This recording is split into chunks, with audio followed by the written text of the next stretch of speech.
to be that time, and we are all here except for Tim, who let us know that he was running late. So we are not expecting him to be here at 7, and therefore I think we'll go ahead and get started. Call the meeting to order. This is the Tuesday, January 6th, 2026 meeting of the West Newbury Planning Board. Let's identify board members. We have quite a few folks with us tonight who may not be familiar with everyone. I'm Ann Bardine. I'm currently the chair. I'm Ray Cook. I'm a planning board member, have been for quite a while. I'm Deb Hamilton. I am a planning board member for not very long. Brian Murphy, planning board member, same time frame as Mr. Cook. And Longer and better. Rob Phillips, also a member. Okay. And our associate member, Tim Cronin, as I said, is planning to be here, but he's running late. So we're going to get started. The first item on our agenda is an A&R application from Mr. Elwell, I do believe. Is there someone here representing that project? Do you know, Chris, if there's someone here? Can you tell? I don't see anyone. Okay.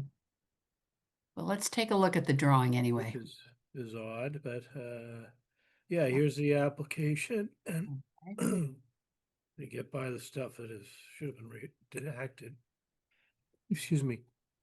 Madam Chair, through you to the board, here is the plan. It is a simple land swap.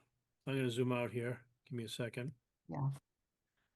See, large parcel, smaller parcel, existing parcels, and that sliver, that sort of boomerang, it's being traded apparently between family members, whatever project they have in mind.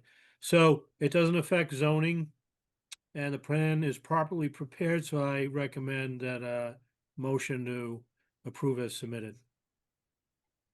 Any questions or comments from board members? Well, we already have access and everything, right? Because that line isn't changing. So that's not an issue. It looks like there's a driveway off Moulton to the left.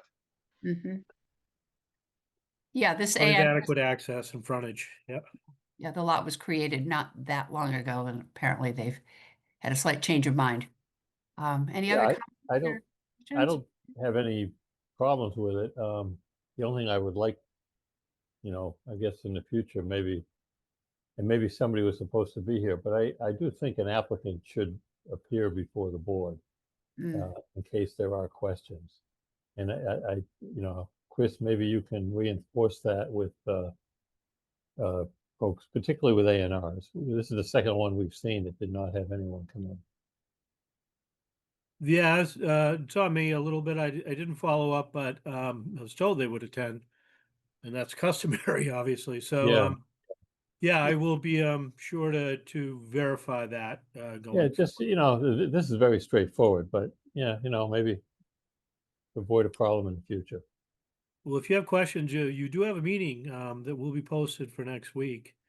Keep in mind, A&Rs under the statute, you have to act within 21 days of submission, and there's some sort of controversy or debate about what the official date of submission is. But if you waited until the 20th, that would be too long.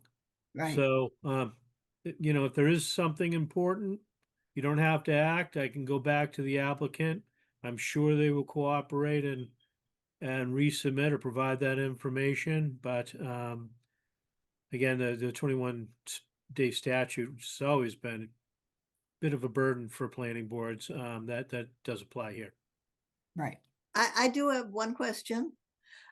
Is either of these lots already developed? It appears these are two new lots, or is the existing home on one of them? If it doesn't show a structure, our application requirements in the statute require that a structure, if it exists, be shown with its setbacks. And so we take the representation that is filed in the properly prepared plan as representative of the truth or the fact on the ground. So there is no structures in either one of these lots to our knowledge. Okay. All right. Do board members feel like they have sufficient information to act on this? I don't. the other thing would be what about the meeting on the 12th? Chris, would that fall within the 21 days? I don't know when this was submitted. It would. So you could continue this a week if you have questions, and I'll make sure somebody shows up, or you don't have to endorse it. Under the statute, normally, if it complies with the Subdivision Control Act, you must endorse. And it Mhm. has adequate access here, but if there's missing information you feel is not adequate for you to deliberate or render a decision, then you can continue and or deny. Well, I don't know if it's relevant, but I've just by standing around here, I confirm that there are not any structures within this lot, within the Okay. existing lot. Yeah, that was going to be my question, Ray. You're usually pretty Me good at too. Yeah, pulling them. So I Right. think these are both to the southeast of where the Elwell's house is now. thank you. All right. Well, I feel comfortable proceeding. What about others? I do. I do. Yeah, majority does. Brian? Yes. Okay. All right. Given that straw poll of comfortableness, I'm okay too, Anne, knowing Okay. that there are no structures on them. okay. I move that the board endorse this A&R plan as one not requiring approval under the Subdivision Control Act. There a Second. second? Thank you. All in favor? Ann Bardine, aye. Ray Cook, aye. Deb Hamilton, I. Brian Murphy, aye. Rob Phillips, aye.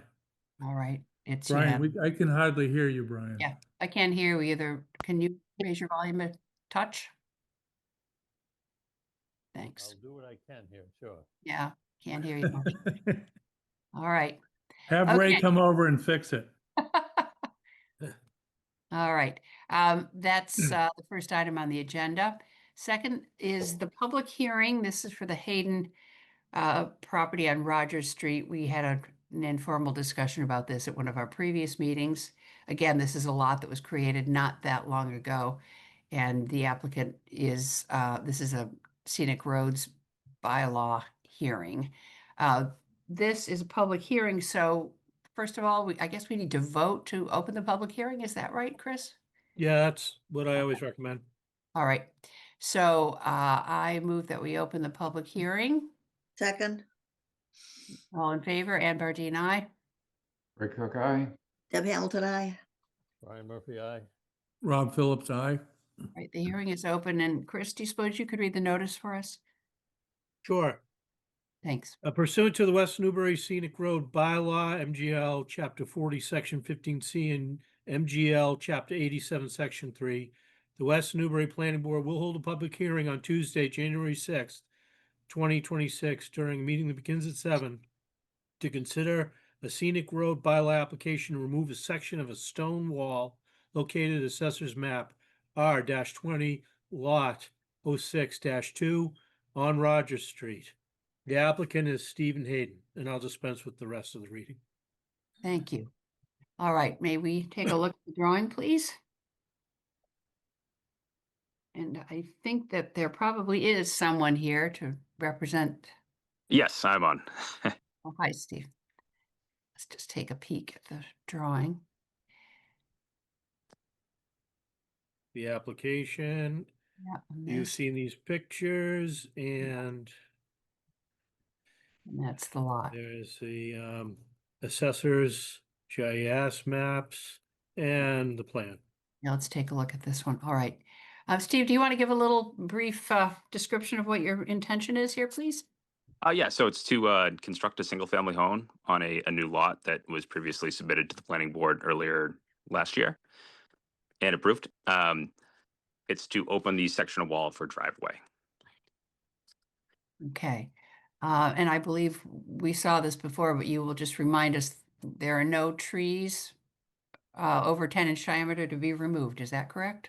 That is correct. There was a 32 or 34-foot gap, and I think we proposed a 30-foot entrance. And we also checked with Butch, the tree warden, and he said there's no issue with the two trees that are closest to it. They're Madam not Chair, ash if I'm, trees. Yeah, sorry, Chris, go ahead.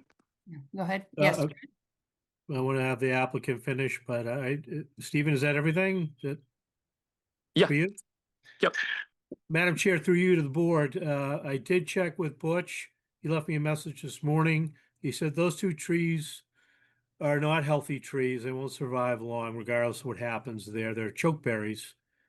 And, you know, they're at the end of their lifespan. So he had no concerns about either tree. And he's talked with the applicant about the proper driveway design. So he had no concerns whatsoever. Okay, thank you. Yeah, I Just, remember. just to clarify, are these trees protected by the width requirement? Well, I think they're less, let's take a look at the picture. I'm not sure they're 10 inches in diameter. Right, that's what my question is. If they're Yeah. not 10 inches, there's no reason to spend a lot of time on discussing the Right. trees. Well, I haven't measured them. Well, we should know that, though. Yes. Yeah, we should- it's on the plan. I think there one of them was close. We're not proposing to go the full 34, just the 30. Yeah, yeah, no, that's Oh, fine, that's fine. It Those just- are 10-inch caliper trees at least. Okay, so we would be giving permission to not have to protect those trees essentially. That would be the tree warden's recommendation. Right, Right. yeah, and Regulation. that's the purpose of this meeting is Right. to deal with the stone wall and any trees over 10 inches in caliber, yep. Right, but I think that the tree warden has let us know that Yep, his concern is not great with the trees, I agree, given their general health. So right. We're not Choke worrying. cherries aren't to be protected anyways. we're He not told me worried. what happens is when they get to the end of their lifespan, the ants get at, like a lot of trees, the ants get at them, and they Mm. don't last long after Yeah, that. yeah, no, choke cherries are short-lived and they're ugly and they're nothing to be concerned about. Mhm. Okay, and so Mr. Hayden, maybe you can talk to us about what you're doing with the stone you're removing? Right, We plan to reincorporate it into the ends of the opening. great. Okay, other board members, comments, questions? Ray, I know you usually- Just a question, and it probably was on there and I can't remember. The entry will be paved or dirt and gravel or? Most likely dirt and gravel. It's going to be a pretty long driveway, so Yep. probably not the full thing right away. No, that's fine, yep. Mhm. Okay, so the stones will be reused on the property. Sometimes they get turned, and then sometimes some of them can be used to patch in little spots in the existing wall if it needs it. It's a little hard to tell. These walls get pretty overgrown. But the main concern of this board is that the stones remain on site as part of a stone wall. Other comments? That's a Ray? good way to summarize it. Yes.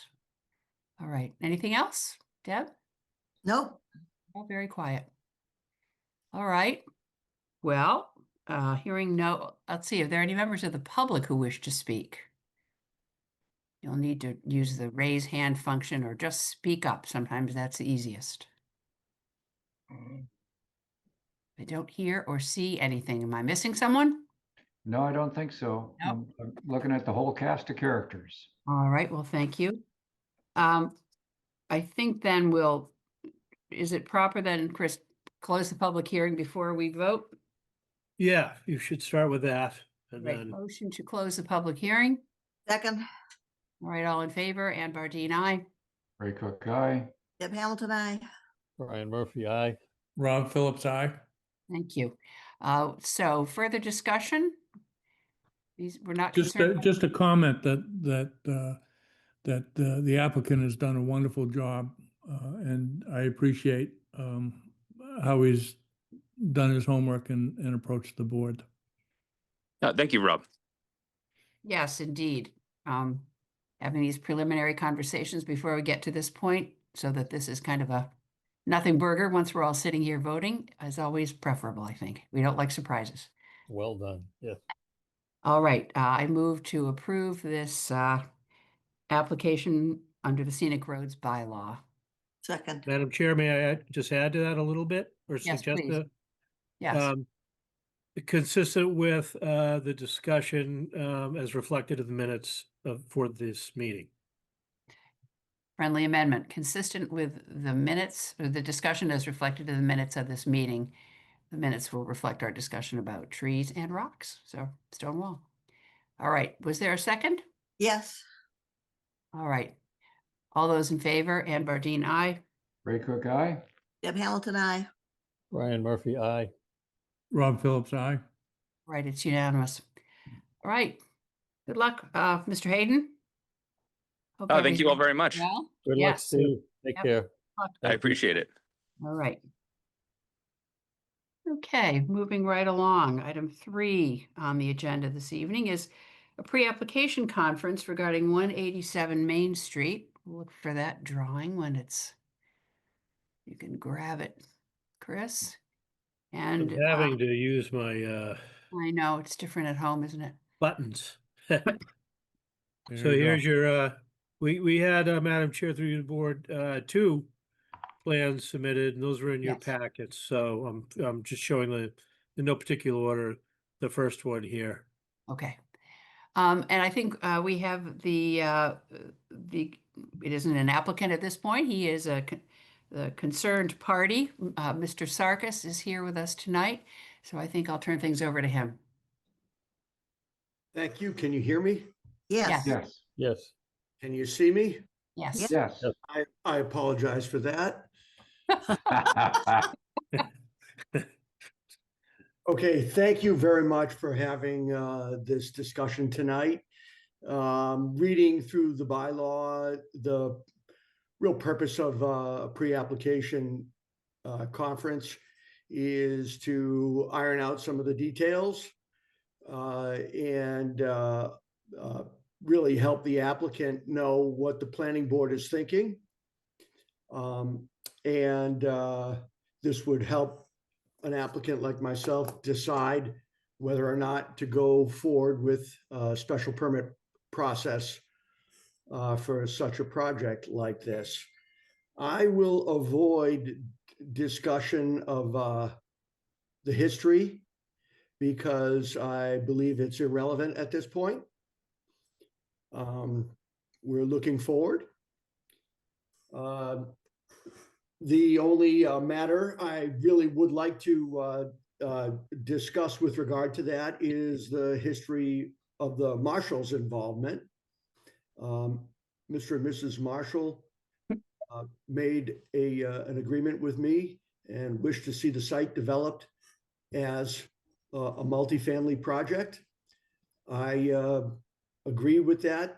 It's a good use for the site. And an open space plan is a good use for the site and could help accomplish that in a tasteful way. So I, true to my word, have proposed or would like to propose something along this lines. Is that Chris moving things around or is that Jay? I am sorry. Yeah, just trying to Oh, focus that's- in a little bit as we That's go. fine. I just want to know who to talk to when we get to that point. Okay. Okay, with me tonight is my son, John Luke, who works with me in our real estate development company and property management company. We develop primarily residential properties like this north of Boston. Multi-unit development. We also own and operate and manage multifamily and apartment buildings, apartment units in and around the Newbury port and even as far as south as Andover. We have hired Hancock Associates to do our engineering on this site. With me tonight is Jay Polakowitz. Let's just call him Jay for now. And he'll be able to address some of the technical matters that helped us get to the point where we are in this concept design. Some of the things that I would like to come away with tonight are the board's feelings or their views as to, does a project or concept like this meet the requirements for a special permit conceptually, and then answer some of the more, the critical points with regard to approval for the special permit for an OSPD. I can run through those really quickly, and we'll touch upon them as we come to them, or go into them as we get to them. First and foremost, with an OSPD, in my mind, the value of the open space is critical. Where is the best open space? Does it fulfill the intent of the bylaw? I'd like to talk about that right now, even before we get into the yield plan. And if, Chris, you could zoom out a little bit.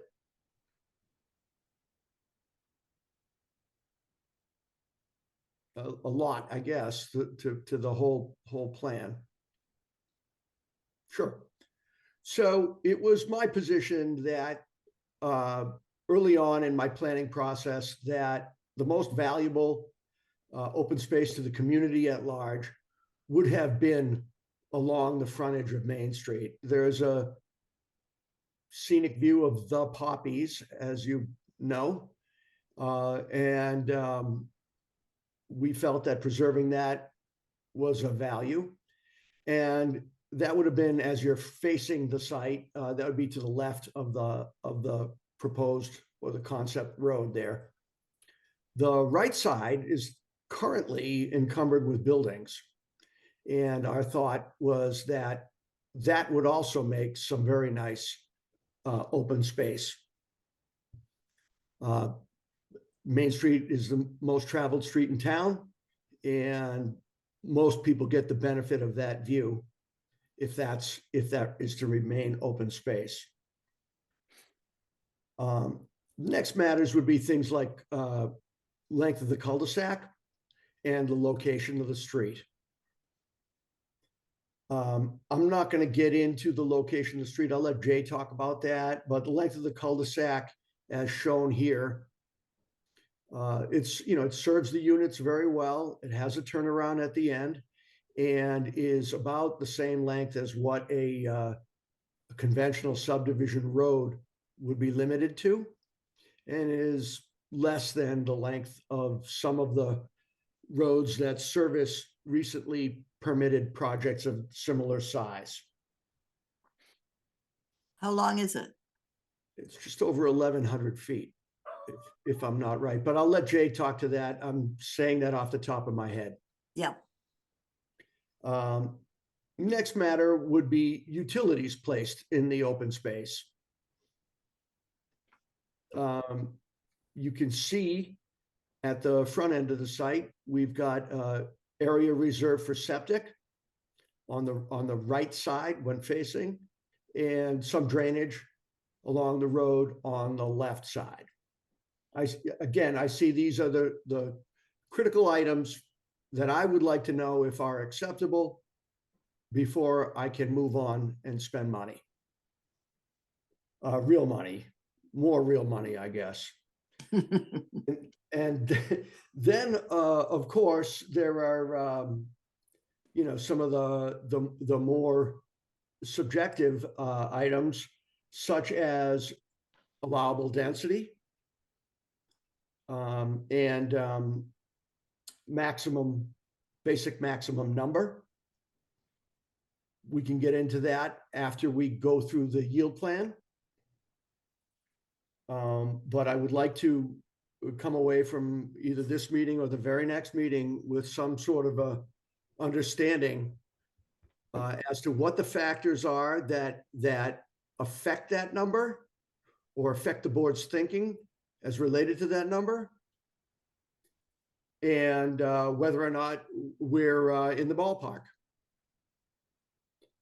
And also very much related to that, in my mind, is unit mix. And what I mean by unit mix is the type of units. And I'll give you a quick example as to how I perceive unit mix affecting allowable density.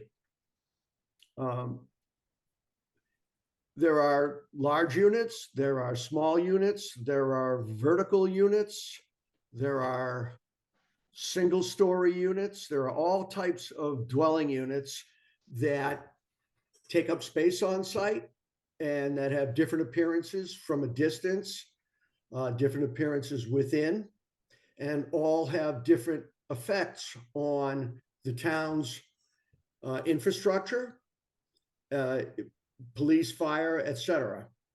And then there are different uses, as we know, such as over 55 and not restricted to age. It's been, historically viewed that age-restricted developments may have a higher density because they have less effect on the town as a whole.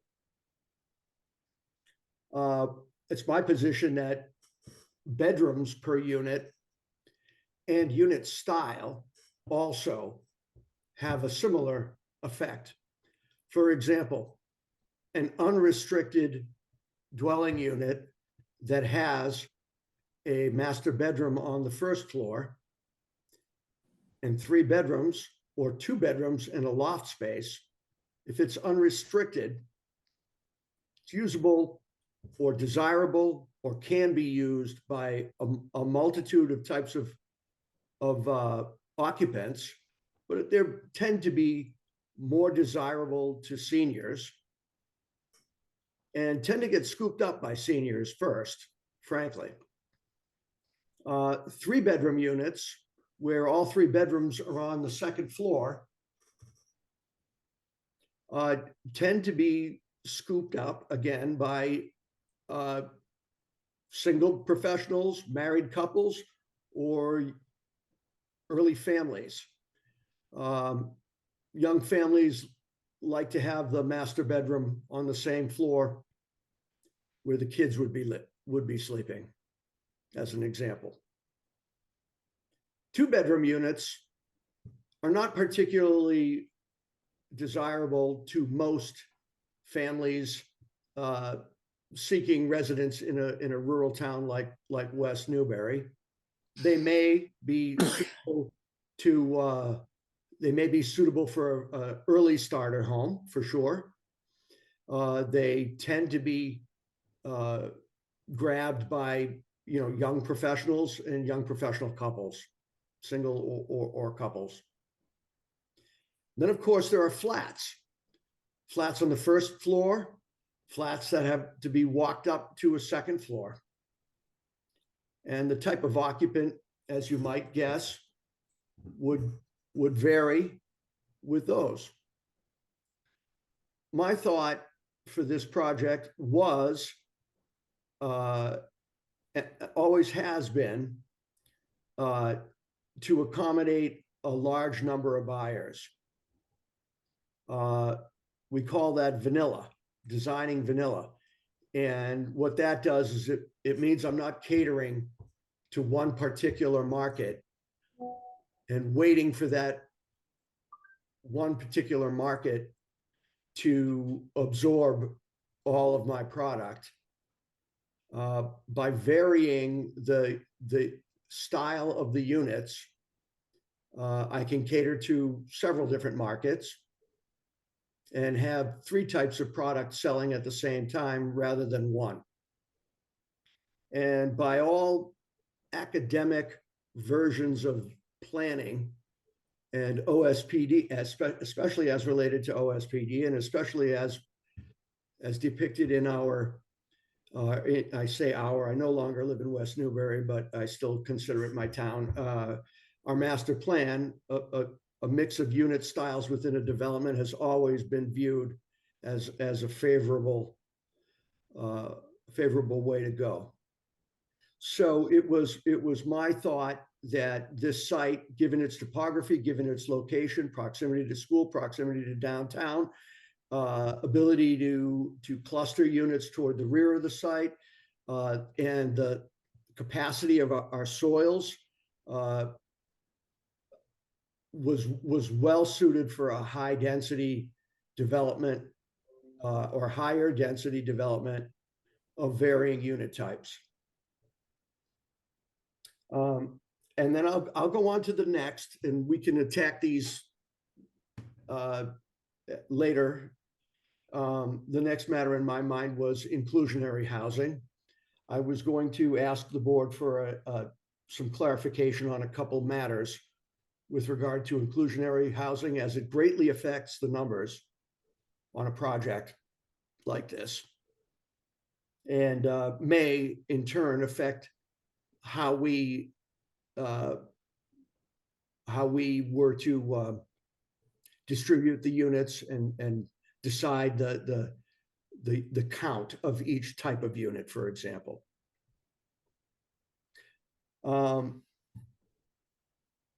With that, you, I think, know where I stand and what I'm out to accomplish here.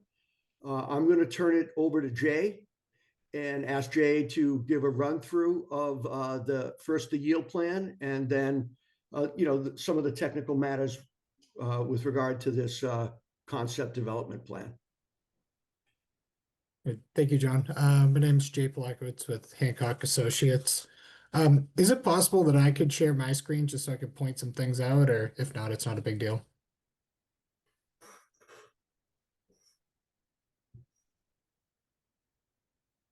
Planner is muted. The answer should be yes.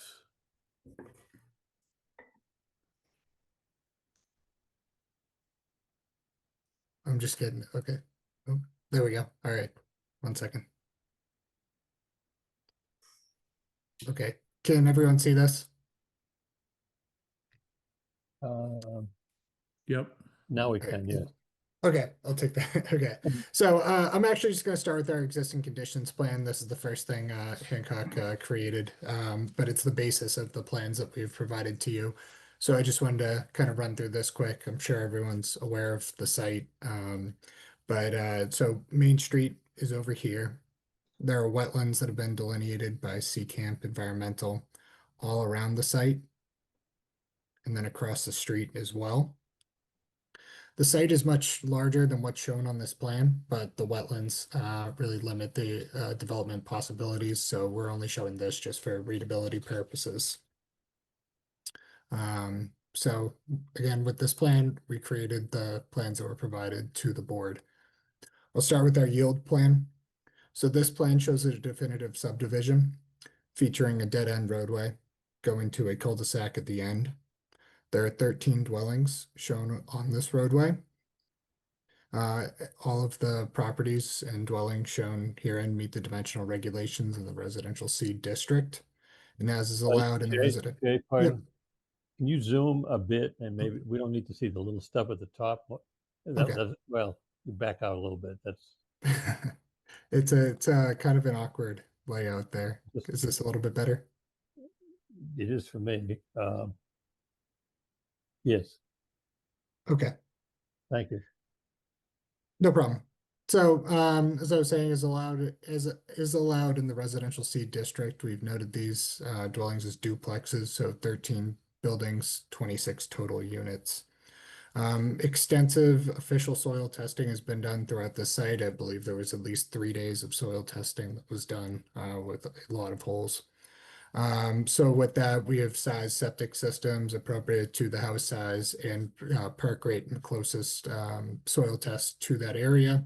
We are showing primaries and reserves.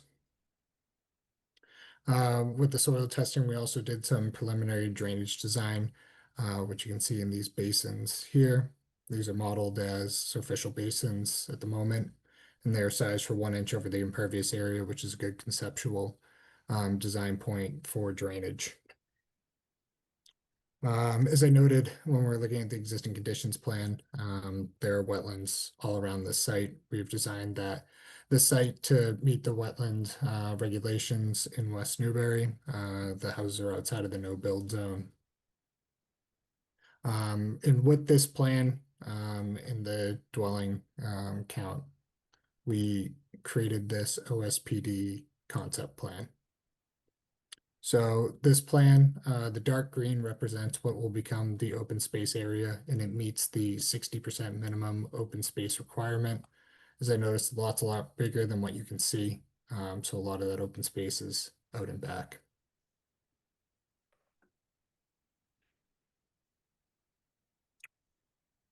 So this plan was originally developed by the landscape architects at Brown and Sardina. Hancock developed the existing conditions plan and then just developed their plan a little bit further by adding some more information to it. Similar to the yield plan, the roadway meets Main Street around the center of the lot. We're also working with traffic engineers at Finis and Associates. They noted that this is the best location for the driveway to enter Main Street, and that's for site distances to the north and to the south. And again, similar to the yield plan, this is a one-way in and out with a sort of a cul-de-sac at the end. This is a little bit larger, but offers the ability for maybe a courtyard in the middle. We're showing it at this point just some subsurface infiltration possibilities in that area. This turnaround is an ample size for emergency access and fire truck turnaround, and should meet all fire codes. As previously noted, there's been a lot of soil testing done throughout this site. So differently than the single unit, the lots in the other plan, the duplex units, which each have their own septic system, we're showing one large combined septic area. We've been working with Perkrite, who make drip dispersal systems, on sizing this system. What is shown here is much larger than what's actually needed for the current unit count that we're showing. But the benefit of using a drip dispersal system is that it can be installed with the current topography, where traditional septic systems, you might mound them or make them flat. This will follow the contours of the land in the existing condition. So once install is completed, you really won't even see it. It'll be replanted and it will look something like a wild meadow in this area. So kind of maintaining that farm aesthetic. And as John said, that this is the most valuable view-wise portion of the land. In addition, the best perk rates were also found in this location. And then similarly, we're showing some subsurface or superficial drainage basins around the property, as well as that potential subsurface one in this courtyard area. Where this plan's a little bit more conceptual, these are sized a little bit more conceptually, but give an idea of what we had in mind. So this site will all portions of the site drain to the wetland. There is a divide up the middle of the site around right here, where the drainage splits to the west and to the east. Everything that we are going to propose for grading and stormwater will maintain existing drainage patterns and will meet the stormwater standards. So we'll be reducing peak rates of runoff, peak volumes of runoff, meeting the recharge requirements, water quality. So all that to say, anything we propose is going to be a benefit over what the existing conditions are in terms of stormwater. In terms of grade on the site is fairly level. It's a little bit steeper up front, but gets much more gradual as you move to the rear of the site. And with the ability to have this driveway have a bit of a turn to it, we can follow the contours a little bit more to follow the contour of the land. This will reduce the amount of grading, cut, fill, or retaining walls that may be needed to really just maintain that kind of farm field aesthetic. So as I noted before, this was originally developed by Brown and Sardina. We simplified the buildings a little bit more, so they're just shown as rectangles for now. However, these will be further developed by the architects on the project, and they will have a mix of unit sizes and amounts. And so I was speaking with John before, and the thought is that these first 4 or 5 buildings here We'll have more of a farmhouse aesthetic. These will be what is seen from the road. As I said, this is the high spot in the site. After you get off of here, there's not much of this that you can see from the road. So these first few buildings are going to be the traditional New England farmhouse. These will also potentially be some of the larger buildings. So while they're labeled as duplexes for now, we've discussed potentially maybe 3 or 4 unit buildings. As we move further back into the site, these buildings might be something like duplexes.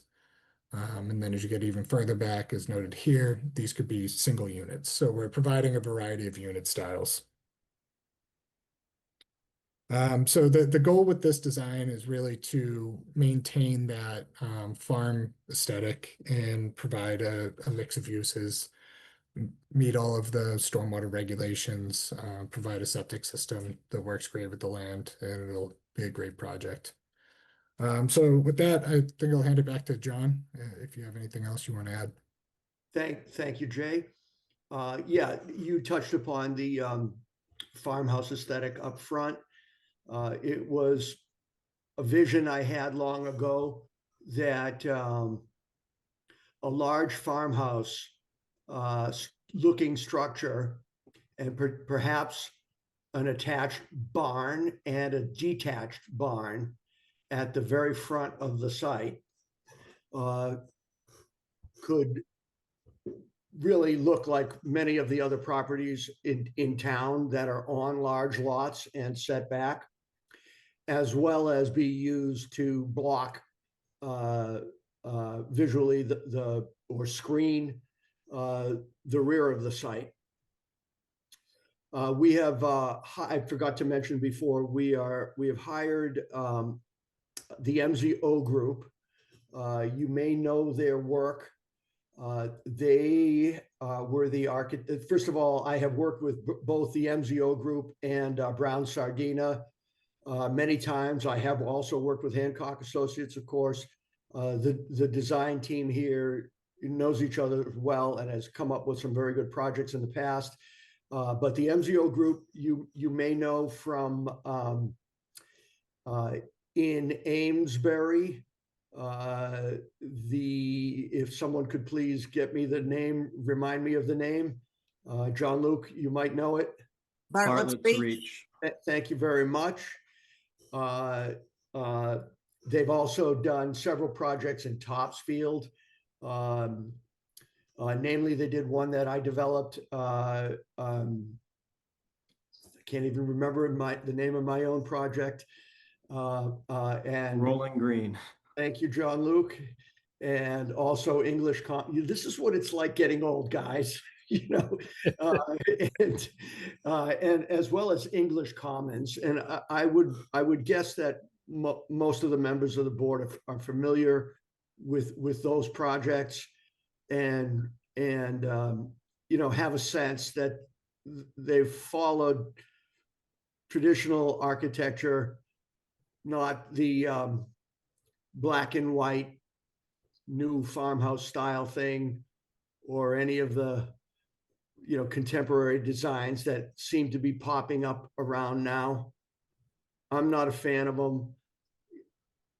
I'm not the one who's going to live here, but I still don't think that's the right thing to do for the site. And I feel as though a traditional style architecture would be even better received today than some of this contemporary style architecture. The other directive that I gave to MZO was that we really wanted to have a variation even within the same building.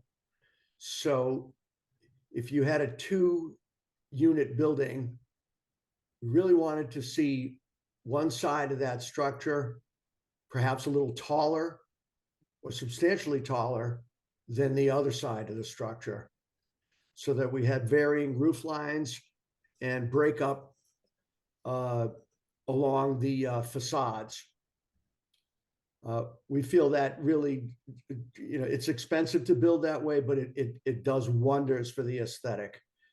And we'll do our damnedest to control the costs in that regard to keep things as affordable as we can. And, hopefully, all parties can be happy with a design like that. I think it fits West Newbury very, very well. That is about it for me. I'm ready to take questions if you like. John, I have a question, a pretty basic one. Is it the existing conditions drawing? I'm trying hard to understand where this proposed road is in comparison to the structures that are on the site now. Okay, there is a dwelling on the frontage now where the Marshalls resided. Right, so it's to Right the about left. there. Yep. To the left. On that plan that you see, just between the dwelling and the word street, you'll see a large tree. Yes, It's a very, very beautiful tree. We did not want to affect that tree. So our proposed roadway is just downhill or just a page downhill. Let's say, yeah, running almost through the dwelling, right in Okay. about that area. okay. Yeah, Yep. that's that big, I think it's a big beech tree or some kind of very stately, beautiful tree. It Okay. is a big beech tree, and we wanted to keep that. Yeah, We okay. thought that would make an excellent marker for the entrance of the project. Exactly. And how about the two streets coming in on the left side of this drawing? Where are they?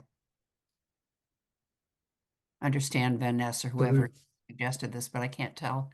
Yep. Yeah, there's a street right here, Okay, and then one up here. okay, so this splits the difference between the two, Pretty much. Correct. Yep. or more or less, but does not align with either one. Okay, that's helpful. Thank you. Correct. And then to get a sense of where the first structure would be in relation to the buildings that are on site right now, the first structure, the large farmhouse that, as I envision it, sits somewhere about the, you can see there's, Jay, maybe you can point to the big greenhouse and the garage right there. It sits right in that area, right there. So the first structure that we propose would be set back, much farther than the bulk of the buildings that are on that site right now. Okay, thank you. And I see Rob's got his hand up. I've got my Hey, hand. yeah, I can't see everybody. Rob, go ahead. So I've got a couple of minor things that I'll bring up secondarily, but going back to the initial concept here, we've got a yield plan that goes to what you are presenting as what you would be able to get by right. And if I understand OSPD, that yield plan becomes very important to what you can discuss with us for the open space preservation, OSPD.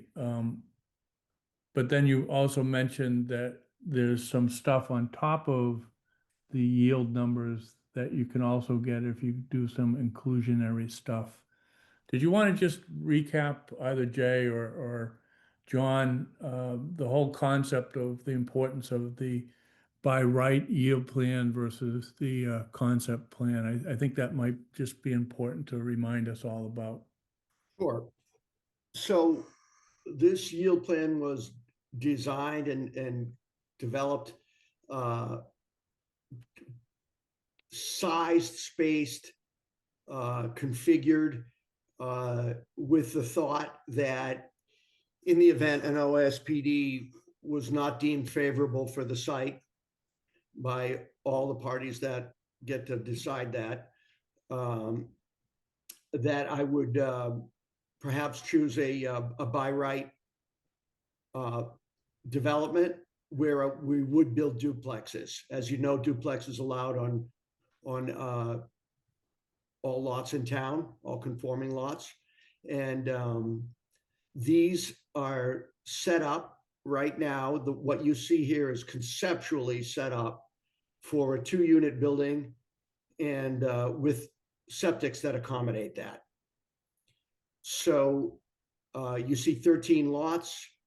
There's a potential that 26 units could be constructed here. As I read the OSPD regulations, we are obligated to provide a yield plan that shows single-family lots, of which all 13 of these are. And the board determines the basic maximum number. It's not formulaic, as I understand the bylaw. It's not directly related. As I understand it, the board has the authority, after reviewing this information, to determine what the basic maximum number is. Okay, thank you. So a couple of minor things. I'm seeing one hydrant shown on the concept plan. I know everything's preliminary, and you end up talking to police, fire, and water department, but is it true that there is only one hydrant now at the end of the road being shown? Okay, so we're just showing utilities in a conceptual manner. As we get into Right. it, there's a lot more that goes into it. We'll have to do Right. hydrant testing and, Right. work with the fire department. So Exactly.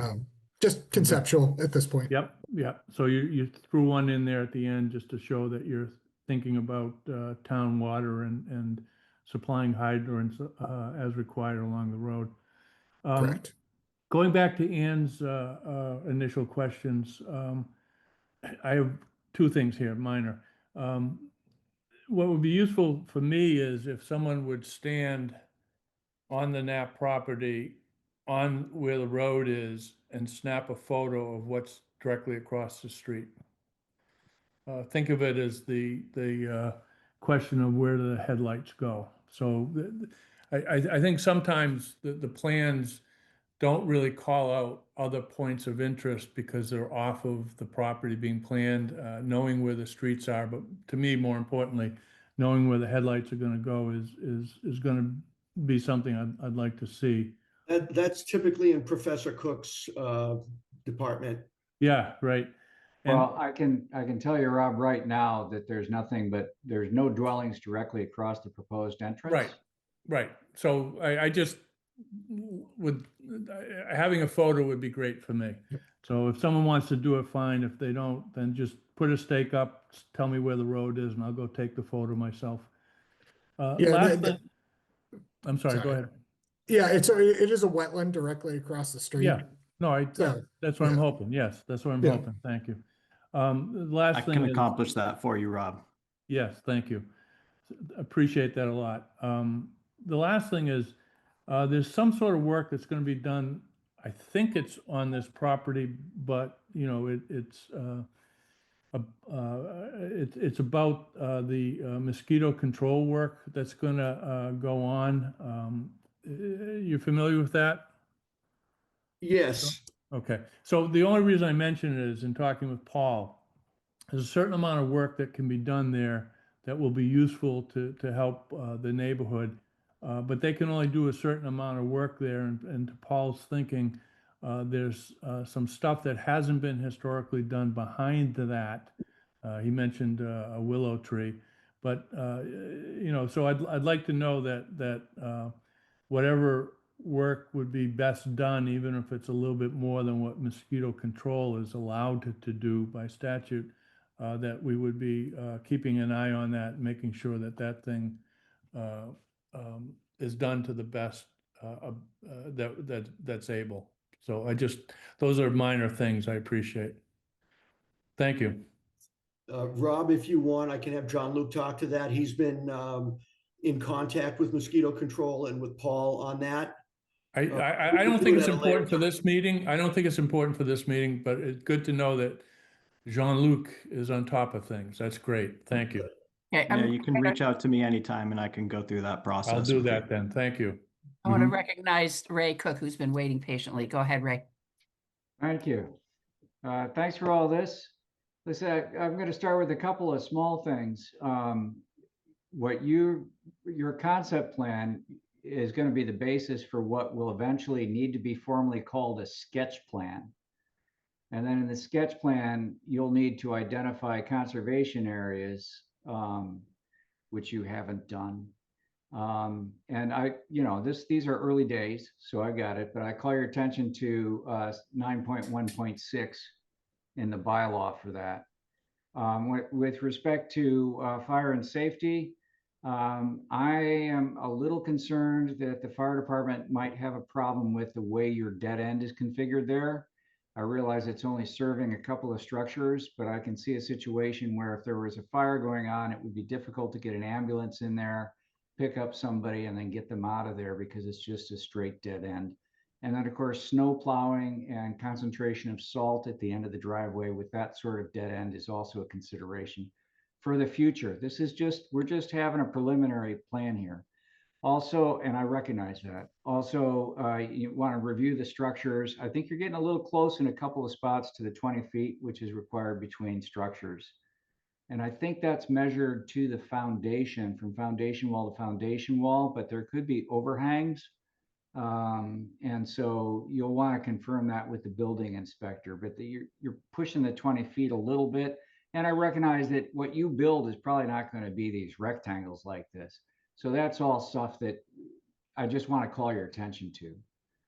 The biggest thing here, and the thing that it always bites us in the end, and we've got to get it straight. And while you've been doing your introduction and talking about things, I've had one ear on what you're saying, and I've had my eyes on section 9.1.8 of the bylaw, because this is just so incredibly critical. And there's no way that you can run your spreadsheet numbers until we get this sorted. So the basic maximum number is unfortunately not well written in our current bylaw, in my opinion. It says you got to provide a yield plan. You did that. I think your yield plan looks reasonable to me. However, it says in the bylaw 9.1.8.1, the yield plan shall show the maximum number of single-family dwelling units that would be deemed buildable under a conventional development plan. And you're showing in your yield plan, which is the next page for who's ever controlling the thing. Yeah, you're showing those all as duplexes.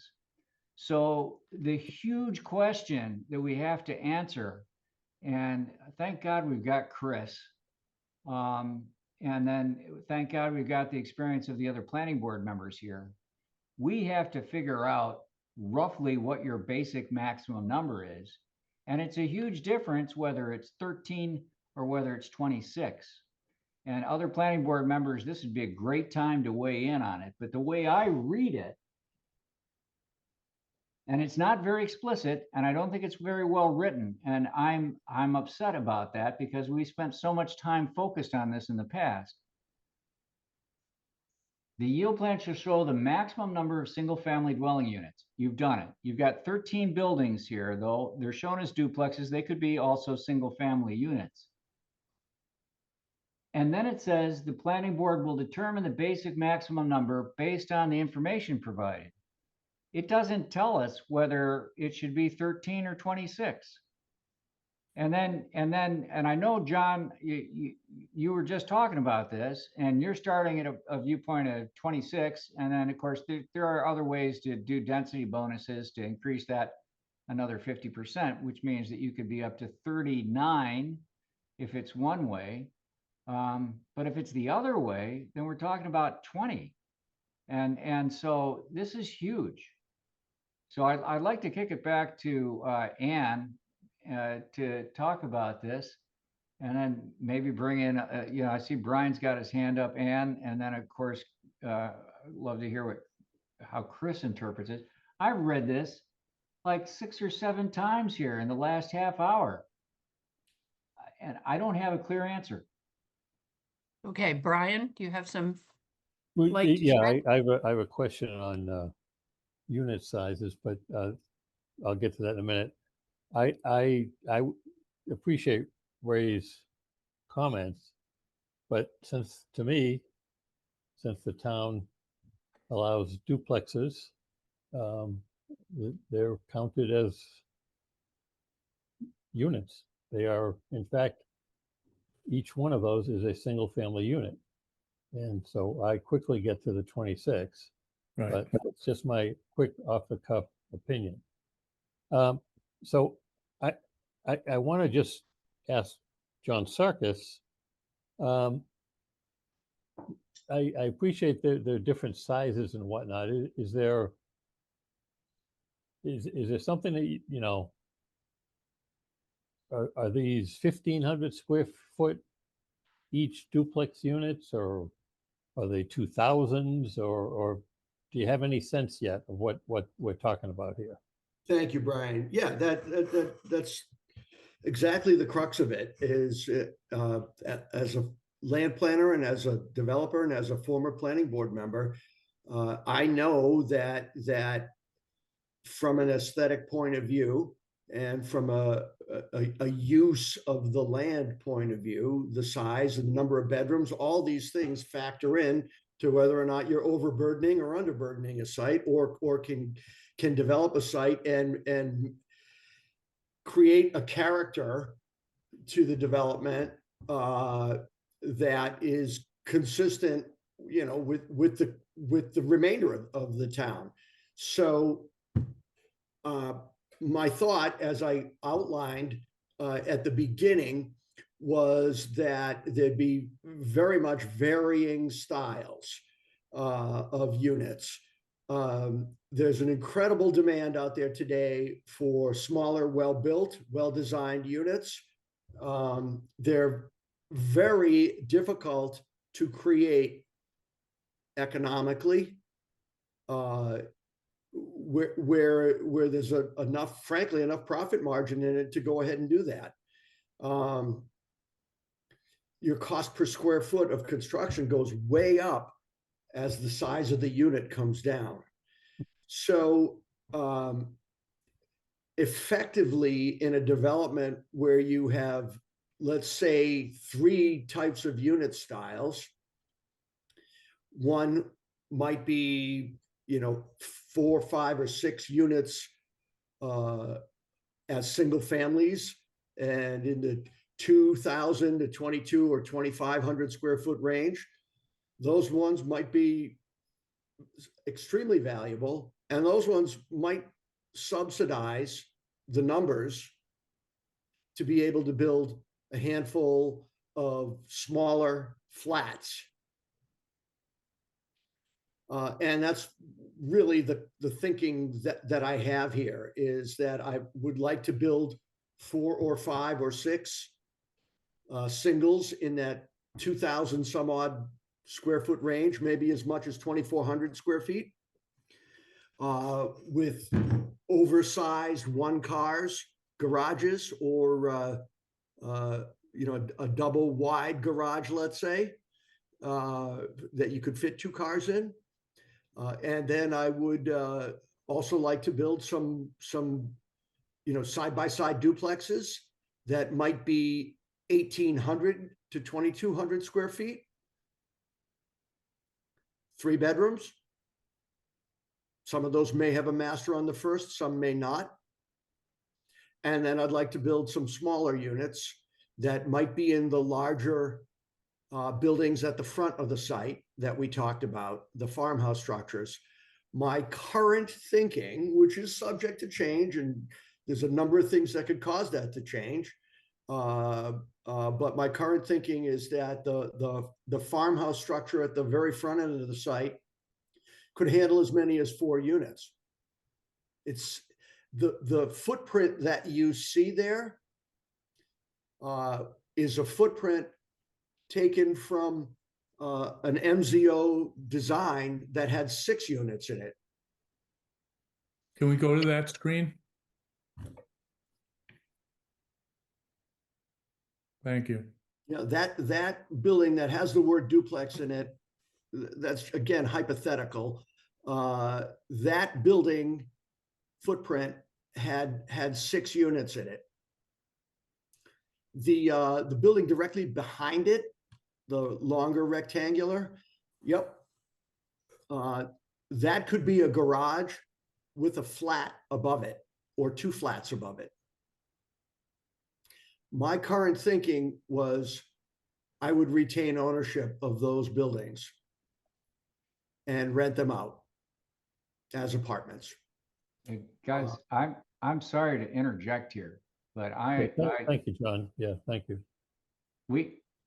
I appreciate what you just said, Brian, but I'm finding conflicting evidence in Massachusetts communities. Some say it's definitely not. So Cohasset, Massachusetts, dwellings include single family, two family, and multifamily dwelling units. They're not the same. And so MassGov, a dwelling unit is a single unit providing complete independent living families for one person. But and this is so important because John Sarkis can't, and I see that Rob's got his hand up. I know in the past we had these discussions and we actually changed the bylaw. And I think at the time we were thinking that allowing the basic maximum number being based on duplexes gave us a number that was too high. And so we changed the bylaw to say single family dwelling units. And so Brian thinks that each side of the duplex counts. I think that this has got to be resolved really soon. I'd like to hear what Rob and Ann and Deb and Chris, because without this, without knowing where we're I at, can tell you, Ray. I can tell you, Ray. okay? So do you mind if I speak? No, go No, ahead. not at all. I Okay. just back it up. So I'm agreeing with you that this must be answered. It has to be answered. Good. The way it gets answered is not by us. It's actually by town council. That's just, if someone wants to say, we're going to resolve this, I would beg to differ.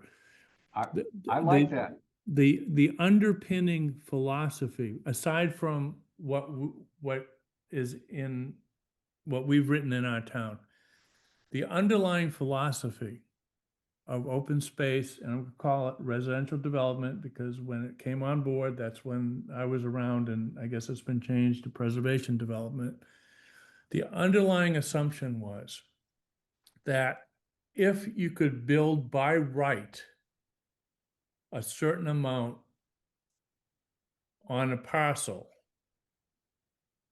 you wanted to offer open space preservation development as an alternative to that build out. Yeah. So we subsequently have had a change of heart in town. We subsequently have figured out that duplexes have become very important in our town. Yeah.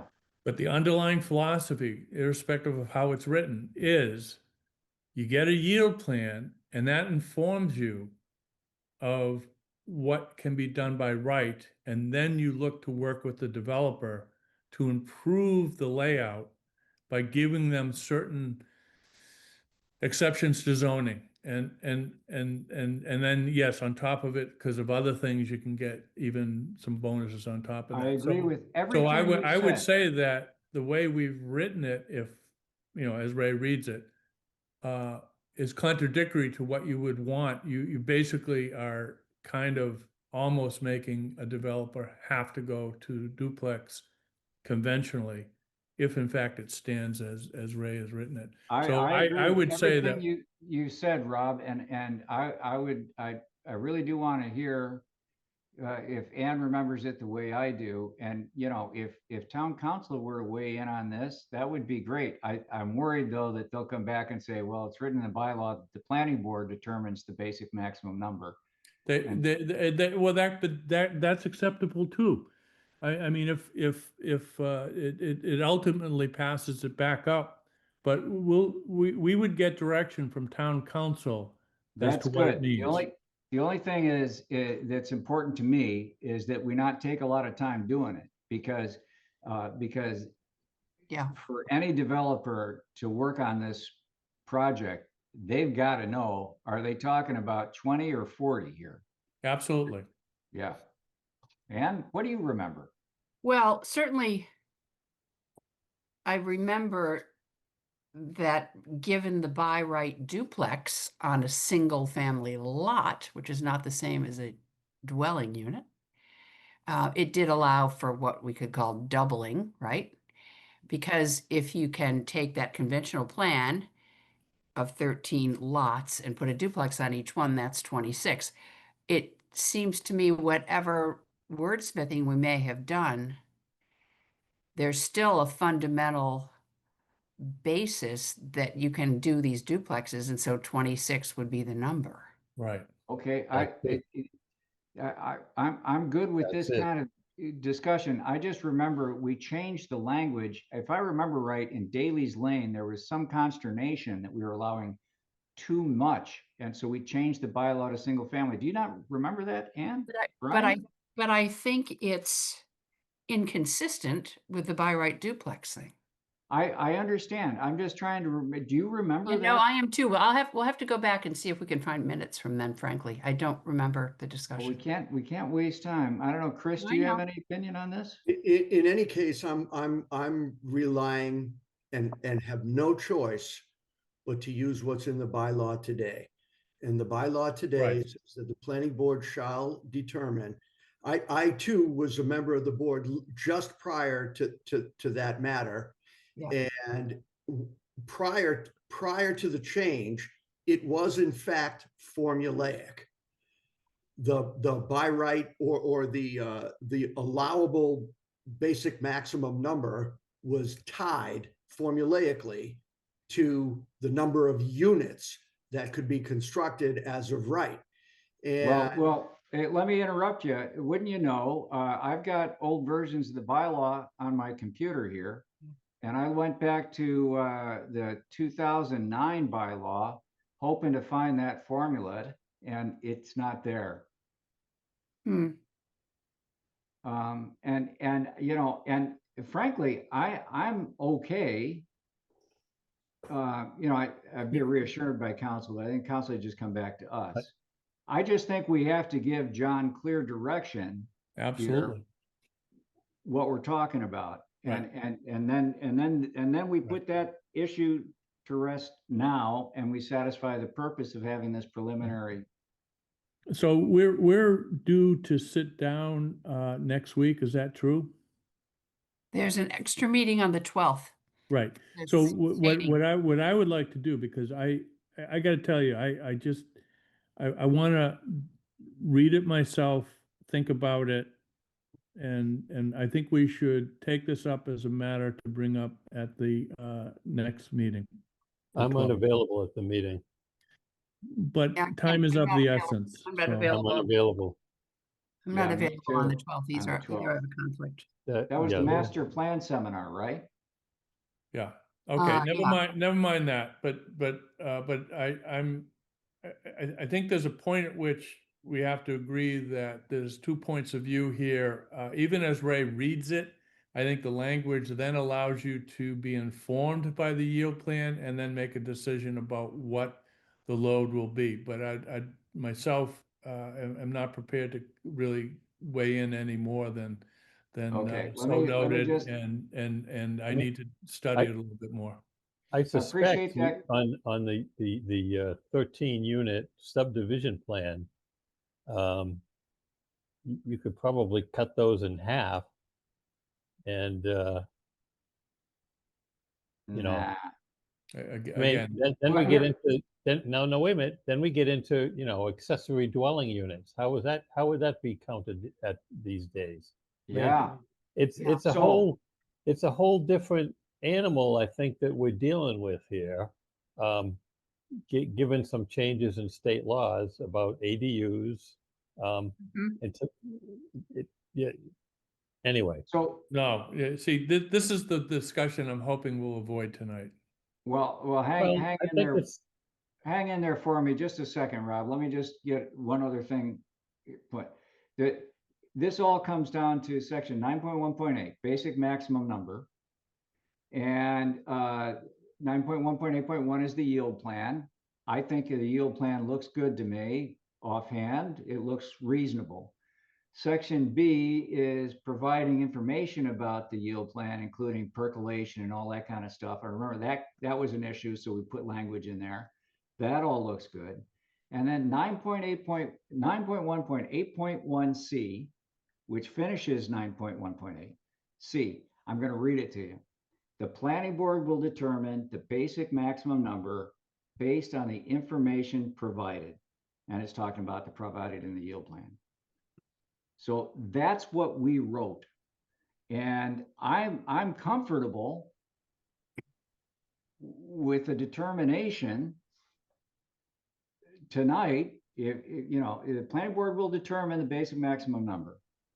And I think this is a place where we should probably look to refine the bylaw for the future, but as Mr. Sarkis correctly points out, he's operating under the bylaw that's currently in place, which is what I just read.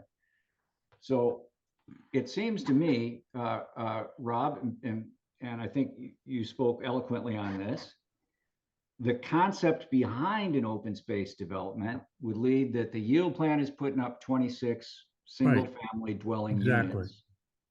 I think that's Brian's opinion. Right. This This is also a preliminary discussion, so it gives us time to sort it out. We can go away tonight with a preliminary understanding of what the board feels. The only thing is that the idea here is that Mr. Sarkis is trying to decide what number to put in his calculations. He can wait till the before next coming meeting. back to us. Sure. Ray, let me say this though. You just said something that sort of helped my thinking a little bit.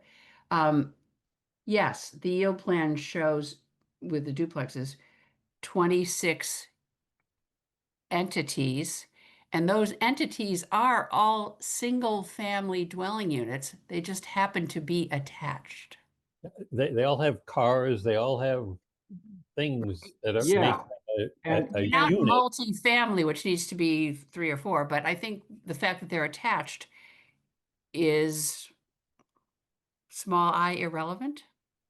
Maybe? Right. So going forward, if we were to amend this language, we would also need to address the ADUs that could be in place in a yield plan, all that kind of stuff. But I'm comfortable tonight saying that the yield plan is indicating at this point a basic maximum number of 26. I just want to be clear. Huh? Not sure what happened there. Okay, continue. Ray, you're muted now. Is everything okay? It's that new computer of his. Is it the new- Sounded like a compressor turning on in the Yeah, background. my compressor turned on. I couldn't hear a thing you guys said. Oh, yeah. Unplug it, our- Ray. You're not going to do any more work tonight, okay? Yeah, that's right. Yeah. We didn't hear from Deb Hamilton, but I mean, I'm comfortable after this discussion saying that I'm looking at 26, but are we comfortable as a planning board kind of saying that right now, based on the information provided in this preliminary hearing, we're looking at a basic maximum number of 26? I am. I I'm think we fine. are. I've always been convinced that it's the yield plan against conventional development that you work off of. I've Okay. always understood All right. that. All right. I just like, because in the past, we went roundy for months on this. Maybe did. now we've we had- got- Yeah, we had people showing us. You've helped clarify something, Ray. All right. Can I ask So, one more okay, question? so I'm comfortable with the 26 based on the preliminary information we have in front of it. The chair wants to say something. Yeah, I do. I just want to ask John, because he sort of touched on this, that was going to be a question of mine. Ownership, rental, what are we talking here? These would primarily be ownership, set up for ownership, but I would probably retain ownership of at least one of the structures up in the front there. Something, it's what we do. It's what I'd like to do for my career. Right. And so the shared septic works in that regard. Exactly. Just that one owner owns 4 or 6 or whatever. Exactly. Got it. Okay. You. And would be run by a homeowners association of everybody? Correct. So I would effectively have 4 units within that homeowners association. Hey, John, could you mention the dead end that I was concerned about with safety? And I mean, you've done this other places, the fire departments are okay with this? How's that work? And then snow removal? I talked to can- Chief Dwyer this afternoon, if you want to hear what his initial opinion was without having seen the plan, other than through my verbal description. He saw not much of an issue with that type of ending to a road. He did say that he would probably want to have, remember what we did over on Pleasant Street where we made sure that trucks could pull off of the pavement but still be on stable surface because Ah, of underlying geoblock. So basically, and of course, this is going to go through a review, and I just talked to him briefly, but he didn't initially react that this would be problematic. There's ways to take care of it. They just want to be able to get there to take care of stuff that they don't necessarily have a great need to get out of there. So that was a preliminary discussion I had with him. Can Hey, I just John, say, I think in the context of this pre-application meeting, we've raised this, and I think we then have let the potential applicant know that this is something we're thinking about. I don't think Yeah, it's right. timely to try to come up with a solution now. No, We'll no, I'm chat not with proposing him a solution. I'm just saying that, Yeah, that and see what they off the come up cuff, the chief of police and fire didn't think that this necessarily presents something that can't be Right. made to be what he's comfortable with. Well, he'll be reviewing it once there's an Yes, actual exactly, application. right. Ryan? Question, from my notes, we may not have touched on something John asked for clarity on, and that's about inclusionary numbers. And Right, I was not clear what clarity he was looking for. right. Thank you, Brian. I have a simple question. Is fee in lieu permitted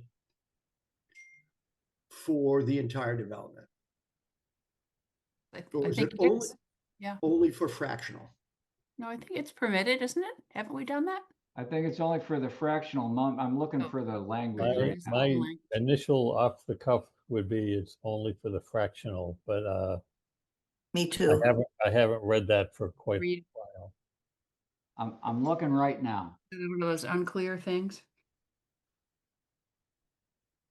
I would ask for some sort of determination from council on that. Yeah, didn't Mr. Crow do his completely as fee? He did That's 8 units in his development, and Yeah. that But he didn't meet the threshold then. he had 8 units. He had Oh. 7 new units. There was 1 dwelling on the property already already. Yeah. existing, yeah. So it Right only now, what applies I'm- if they're all new? If No, they're no, 10? he has to have 10. Right, let's read it. So I'm looking over it right now, and the language says housing contribution payments in lieu of fractional affordable housing units. And it doesn't say anything about a fee that could fulfill the whole 10%. So he would need to build 2 units and then the fee for the the fraction. Well, if with extra density, I don't know exactly what number he's talking about here, but if it's something like 45 or something like that, then he'd have to provide 4 units, and then he could pay for the 0.5 that remained. What are we talking about? We I don't haven't gotten into understand. density yet. I'm not sure that's even on the table. That number, yeah. It's 26 units. Yeah. Which would be 2 houses in a fractional payment. Right. So 26, but yeah, he can increase that an additional 50% perhaps. Well, that's. So that's the up to- maximum number would be 39 That's up to a, perhaps. depends on, that's not what we're seeing here. but- No. It hasn't been asked for. No, that's not what we're seeing here, but I may look at our next meeting to propose a unit mix that for, like I discussed earlier, that may say X number of 2-bedroom units, X number of 3-bedroom units, X number of 3-bedroom units with bedrooms on the first floor. And, you know, as I read the, you know, the basic maximum number, you know, the planning board it has the authority under that language to say 45 units is a good basic maximum number if all of them were 1-bedroom with a study, for example. Or if they were all 2-bedroom units. So I see the board having that authority. So it kind of goes back to the yield. Hypothetically, right, is Right. that it goes back to the yield in that regard. Right. But related to inclusionary, you know, my question is really simple: is there another way to satisfy the inclusionary bylaw rather than just having to construct them? If it's deemed or determined that they must be constructed rather than fee in lieu, that may cause me to alter my unit mix. So I would just like the answer to that question. Is fee in lieu allowable for the entire project? If not, or if so, you know, under what provisions? There would have to be some, you know, some caveat with that. And secondly, is there another way to satisfy the inclusionary requirements without having to build them on site? Such as there is an affordable housing trust right now. Another project could be proposed somewhere else, and some contribution could be made there in the form of land, in the form of construction, or in the form of just pure finance. Speaking as the planning board representative on the Affordable Housing Trust, my personal opinion is that the possibility of creating some capital A affordable housing in this project would be very desirable. Anne? Ray's got his hand up. Yes, I see he does. Ray, go ahead. So John, by the way I read the bylaw, not being a lawyer, the answer to your questions is no, that you must provide affordable units on site. But, you know, God bless the lawyers. I think that would be a question that we'd want a legal opinion on. Because I mean, it's a special permit, and you know, maybe Chris knows something about it, but I don't think by what I'm reading here, there's a way to build something off-site or make a contribution in lieu of, except for the fractional housing units. So some things tonight we're going to be able to answer. Some things we're going to have to do homework on. The important thing is John makes sure that we are going away with a list of things to attend to. And then, of course, you know, there may be some follow-on questions like, you know, Brian and Ann have just raised about, so what ultimately are we looking at here for housing unit mix, if you will? Yeah, you've said it well. Those two items would really be the, you know, clarifying that Yep. the board has the authority to determine the basic maximum number, that is not formulaically tied, number one, and number two, you know, what options exist to satisfy the requirements of the inclusionary housing bylaw. And I will avoid discussion of the merits of the inclusionary housing bylaw right now. Yeah. Okay. So So, again, John, the two questions as you see it are, go ahead one more time. Number one, um, what methods might be used or allowable to satisfy the inclusionary housing? Right, got it. Yep. And number two, does the board have the authority to grant or to, two, very, very unilaterally decide the basic maximum number? Right, the load, coming from the yield. Yep. So, And lastly, the third one really was, where is the best place for the open space? I can't imagine that's a question, but other people may have different opinions. So I think the open space in the front, and allowing the utilities in that open space, make for a really nice development. right, the hypothetical intent of open space was to give the planning board the opportunity to work with the developer to do things that are against conventional zoning, so that the end result is better for the community at large because of the like John just said, the protection of the space in the front, which is what the master plan had asked us to try to do as much as we could do, rather than force conventional home building, which goes all the way to Main Street. Well, when oh, may I, Ann? Yes, please go ahead. Thank you. You mentioned the open space in the front, and offhand, I think that your concept plan here is great, and preserving poppies and the big tree, and all that's good.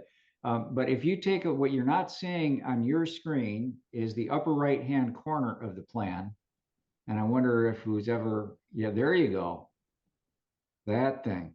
So you can see that, I mean, the majority of open space that you've indicated by that particular color is still in the back, and there's a lot of wetlands back there. So if you want density bonuses based on open space, we're going to get into steep slopes, and I don't think you've got any, and wetlands and stuff. So you'll have to have your engineer there, and God, I'd love to, Polakowitz. Yes. He's going to have to sharpen his pencil and get out the AutoCAD area finders and whatnot, and make sure that we have good numbers on the area of open space that qualifies, so that you can get the density bonuses for that. But again, your point that, how do we set the basic maximum number? And I've been throwing out 26 based on your yield plan, but I think you're hinting that we could make it whatever we want.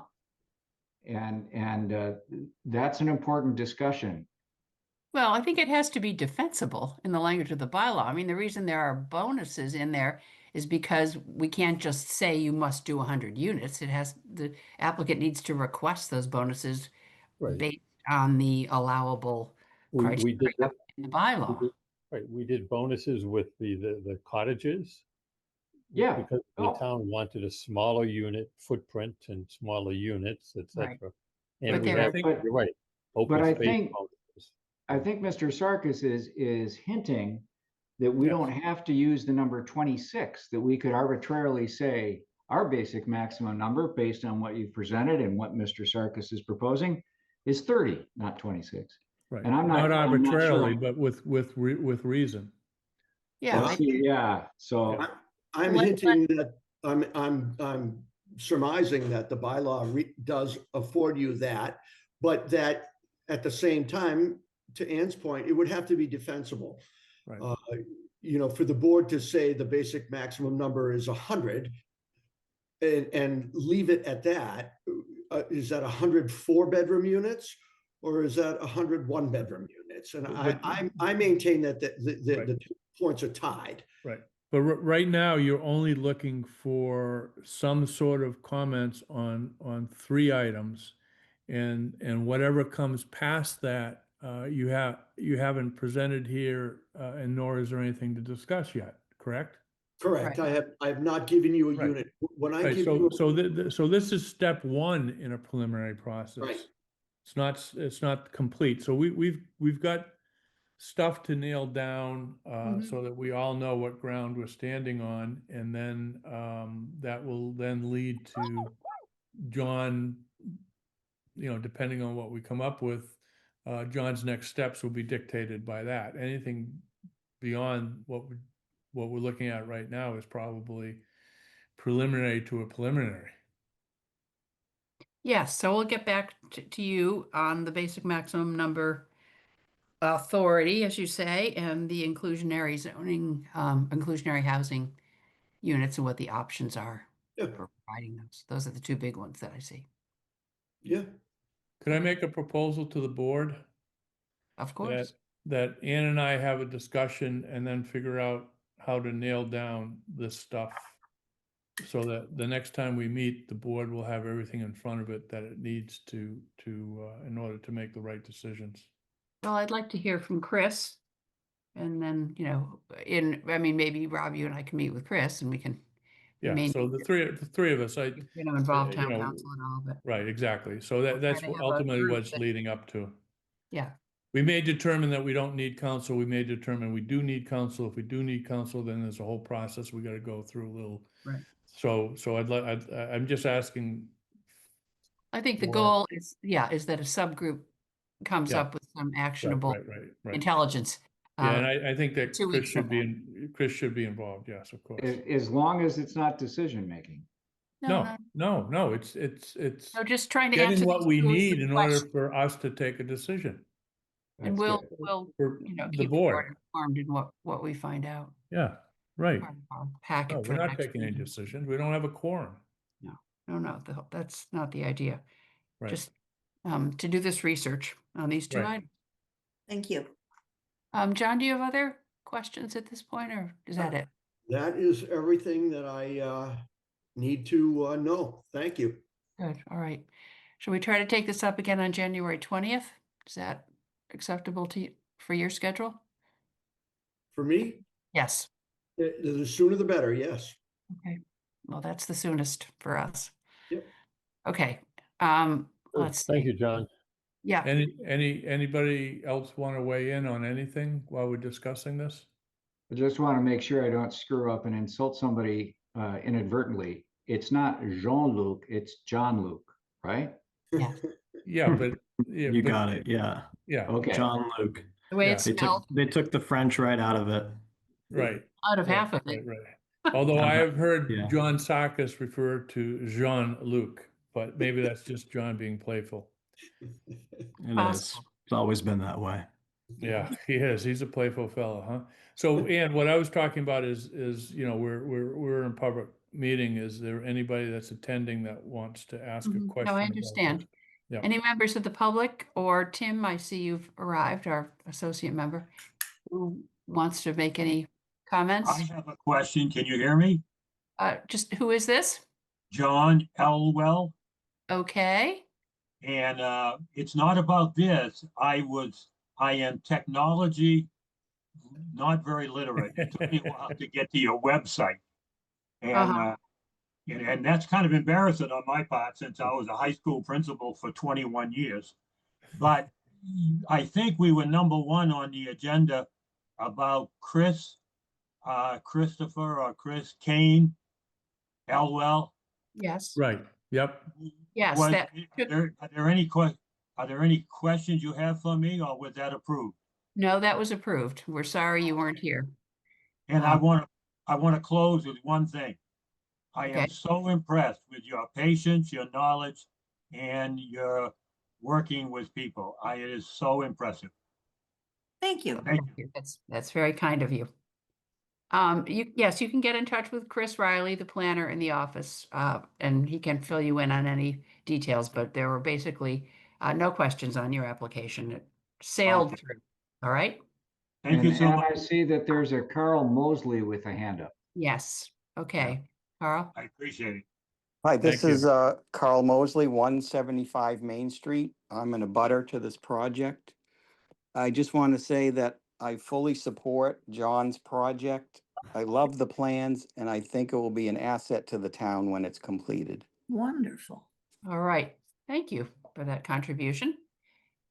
I don't see any other raised hands or unmuted folks. So given that we have a fairly full agenda, I'm going to suggest that we move on to item number 4. This is a zoning workshop to talk about the building inspector review of cannabis regulations. I don't know if the building inspector's here. I don't see his name. Do you know? Sam? Yes? No. No? Chris, No. any knowledge about that? I have no knowledge of his whereabouts. Okay. Well, get on it, Chris. Wait, I'm sorry. Was that my job today? Because I forget my assignments. No. No. Wasn't what he submitted clear enough to all of us to answer the question? Well, I think it was, but we should take a look at it and decide Yep. which direction we want to go because believe it or not, the warrant articles for town meeting are beginning to be quite timely. So let's take a look. This generally had to do with how the town wishes to address the setbacks from schools and then from daycare and so forth. So let's see, where's that text? Disappeared, Chris. I've got it on page 18 of the packet. Yeah, it's in there. What can sometimes happen is you have to shift things left and right to find it because I know. screwed up when your plans go on landscape on us. There it is. It's off to the right. I don't see anything on my screen. Well, I think if you The grab that, bar, there we go. there it is. There we go. Now I gotta go up. Yeah, it's before that. So he did some research. Let's take a look at this together. I think basically, Is that big enough? There we go. yes. One size up would be helpful. Oh, other direction. Well- Let's go up to, Ugh, Get to All right. the right page. you can scroll over to the right. and There over. we go. It's It's- frustrating. it's There we to go. Yep. And just back to the beginning. Page right. Well, there you go. That's Okay. it. So the idea was that the state includes a default setback, but it's limited to K through 12 schools, which are not in this district in our town. The discussion was whether preschools, daycare centers, other childcare should be included. And if we want it included, we need to call it out specifically. Is that my understanding that correctly? That's the way I read it. Yes. Okay. So if we look at his drawing, which is perfectly fine for our purposes, if you see 500 feet, there are 2 daycare facilities, one in, let's see, that's the church, one in The each. Catholic, yeah, one in each church. So 500 feet gets you outside of the entire district effectively, which would render all properties unavailable, which would probably not stand up to the Attorney General But as some sort of willful evasion. we So would, we could go to 250 if we wanted to. So Ray, go ahead. only if it's the wisdom, well, only if what we're proposing to the town is to include daycare facilities that aren't the default standard by the state. Exactly. That's right. So if we went with just what the state defaults to, the whole business district would be in because there's Right. no No K through schools. 12 schools. Right. If Which we, is, if we include specific language because we think that's what the town wants to include the daycare, then I think we have to, 250 would be the minimum, or the maximum we could. I Brian? see Brian's hand is up. Yes, it Yes. is. I will advocate that the board consider the 250 foot with language that reflects the existing daycare facilities, however that language is, but leaves several parcels in the business district as usable. And I think that will be viewed by the public as a reasonable accommodation for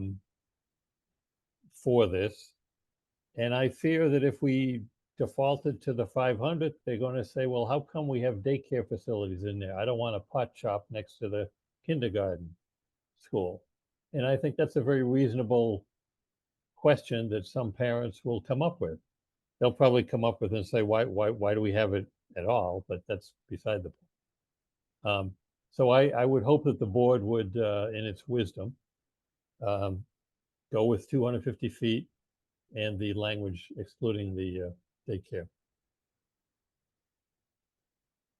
Excluding daycare or? No, including, Including, yeah. Yeah, to add in Yeah. language that Right. Yeah.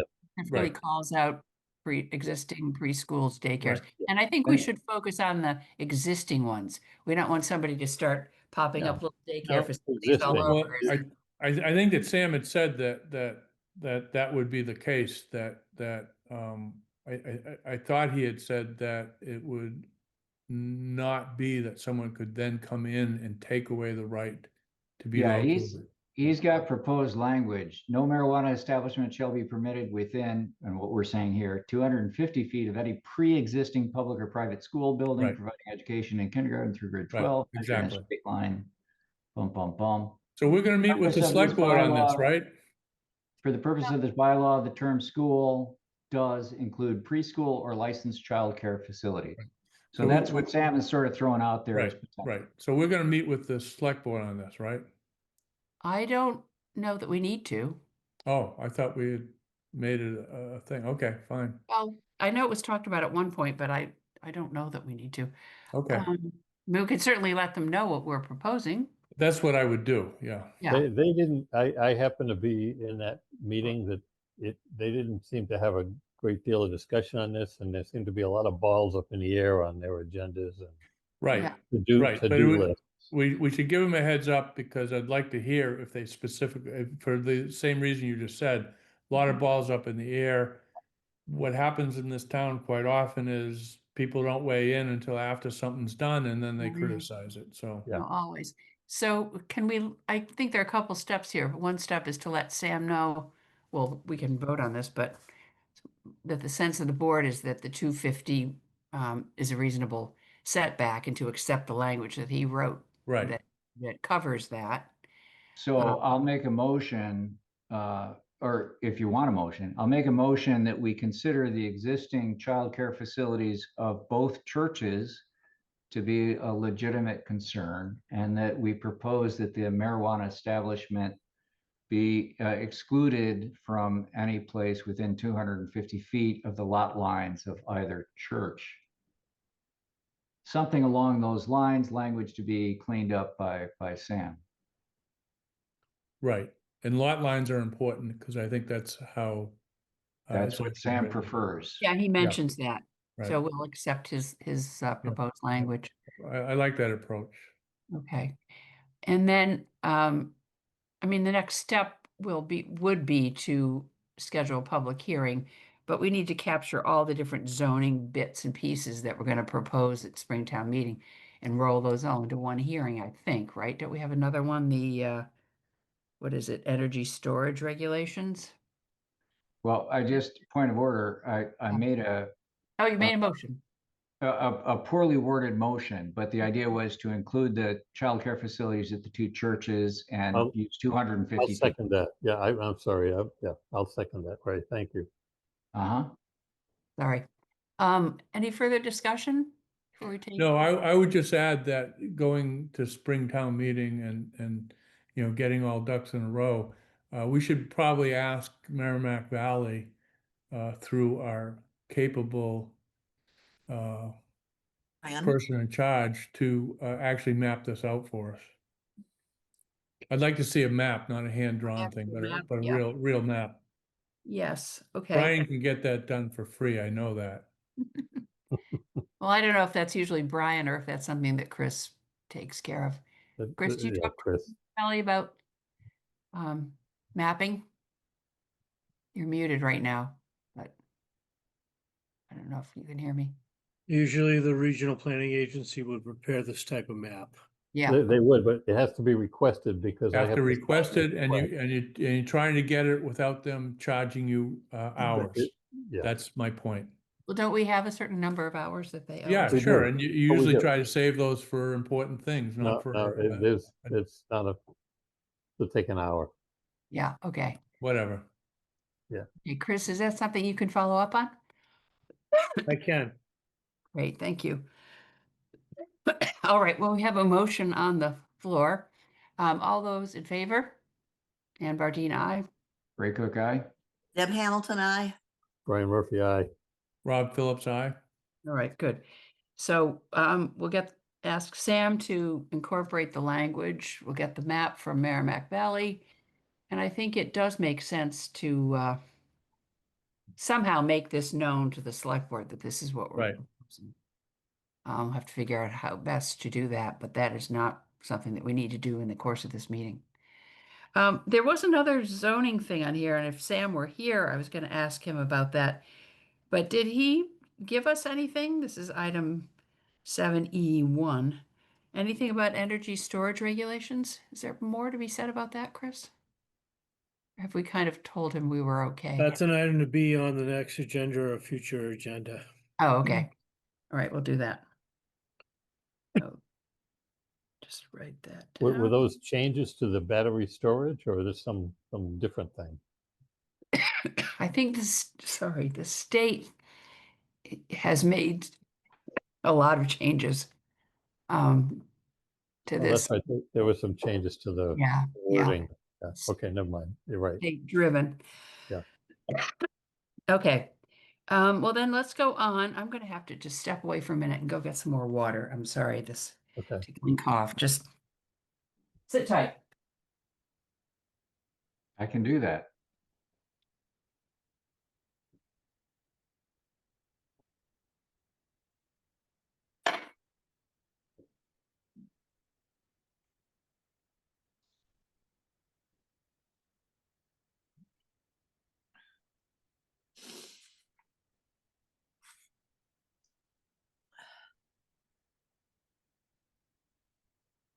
Thank you. Okay, next is item 5, the RFP visioning statement that we need to get out to the street, and then the comprehensive plan charge.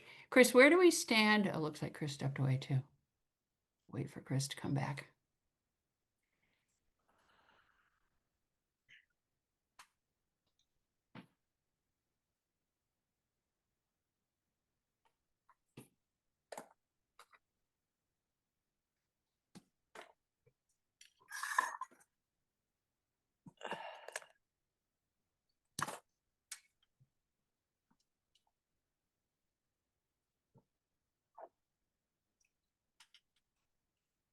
Chris did warn us that he might faint, so I don't know if that's what's going on. No, I know I didn't hear him say anything. I know he's not feeling well. Here he comes. Oh, looks like he's coughing too. The walking wounded. Tell you. I'm Great. suffering from sciatica for the Oh last no, days. Oh, good Lord. we're Pretty dropping like flies. All right, so visiting RFP. What did you, Chris? You sent something in your staff report about this, I think.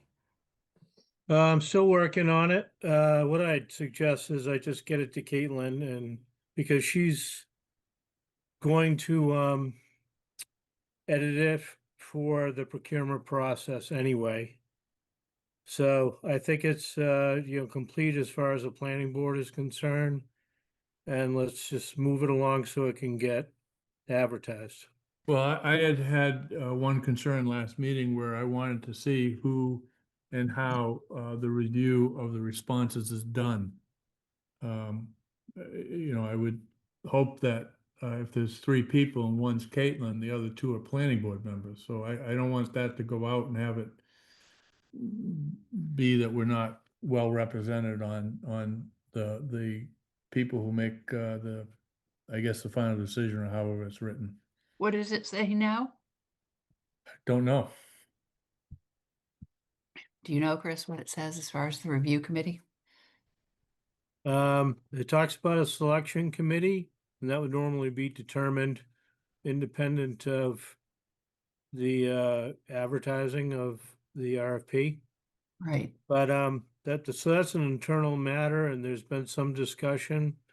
That's really to be decided. By whom? I don't know. Right.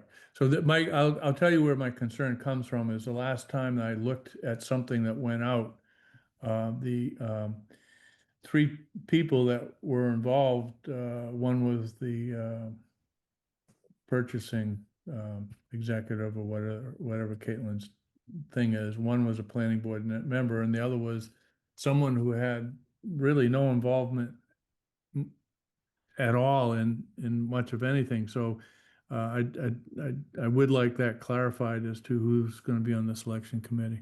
Okay, but Chris, you're saying that doesn't need to be, I think it does need to be in the document that we said. I thought it did, yeah. So that they know, kind of who they're going to be talking Yeah. to. So anyways, Chris, when you get it back, would you look at it and see what's in there that we might want to weigh in on before it goes out? How about I leave it like that? Sure. Just in case. I mean, if Yep. it comes up that you're looking at it and you go, why are they saying this way? Then we might have to talk. That's all I'm saying. Yeah, I mean, it seems to me it makes sense for it to be the town planner, a planning board member, And and then the procurement Caitlin officer, but and people who Caitlin, are right. directly involved in That's process. exactly who I would expect it to be Right. on, and my concern is it won't be. That's what I'm getting at, without Yep. going into detail. Yes. All right, well, we'll just have to keep an eye on that. Okay. Maybe that's something that Chris and Kate can work together on too. Right, Okay. exactly. Now the next is the draft for the steering committee. And Rob, I guess you made a few edits or something to this. I think there's been a lot of consternation, well, a certain amount of consternation and discussion about who should be on this committee. And I really think the important thing is to understand that this is just the steering committee. Right. On the other hand, the language that talks about how long this committee is going to work makes it sound like they're doing the whole thing. So just to, if I could recap, this is a steering committee that should be at 30,000 feet. They should make sure that the consultant and the work is progressing as we might expect. They're representing the community at large ultimately. This is not where the work is done. And in fact, in there it says that they might meet at least monthly, but it's not intended that they're the ones that are going to produce the work. In fact, we've talked about that we always constructed, of course, we have to get a consultant in to see how they want to run it, but we've always made sure that we collected people who are going to work on particular areas because everybody's got dibs in certain things. So the real work gets done more when you get into the subcommittees. And I know that everybody thinks that if they're off of this committee, they're going to have no say, and that's just not correct.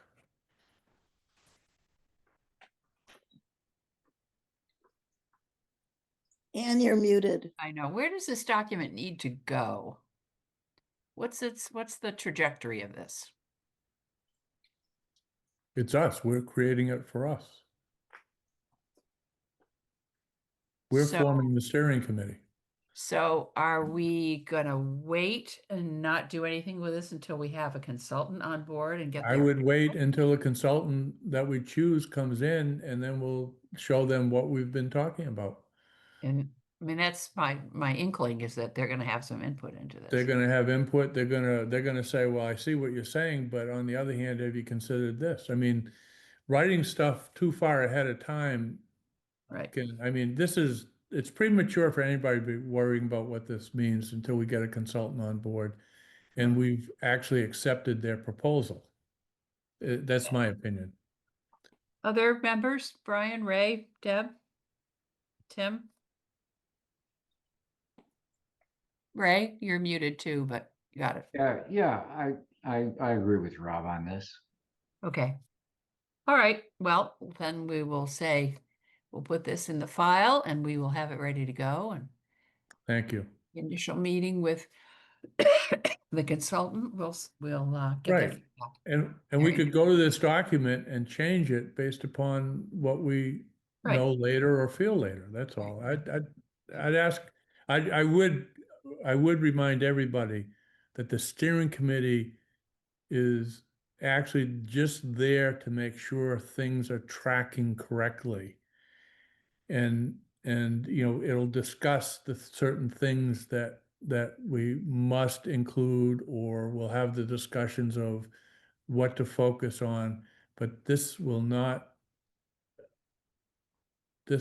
keep people from participating in the process even more fully than some steering board members. Duly noted. Thank you. All right, I'm going to move on then to general business. I think we have the minutes of 12/16. They were in the packet a little bit out of order, but we can take care of that readily. That's actually the second page. There's the first page. There we go. This is the meeting in which Mr. Crow's bond was released. And one of the reasons we're looking at these now is that we need them in order to complete the bond release process. Is that right, Chris? Is that what I recall you're telling me? Somehow. Yes. Okay. Right.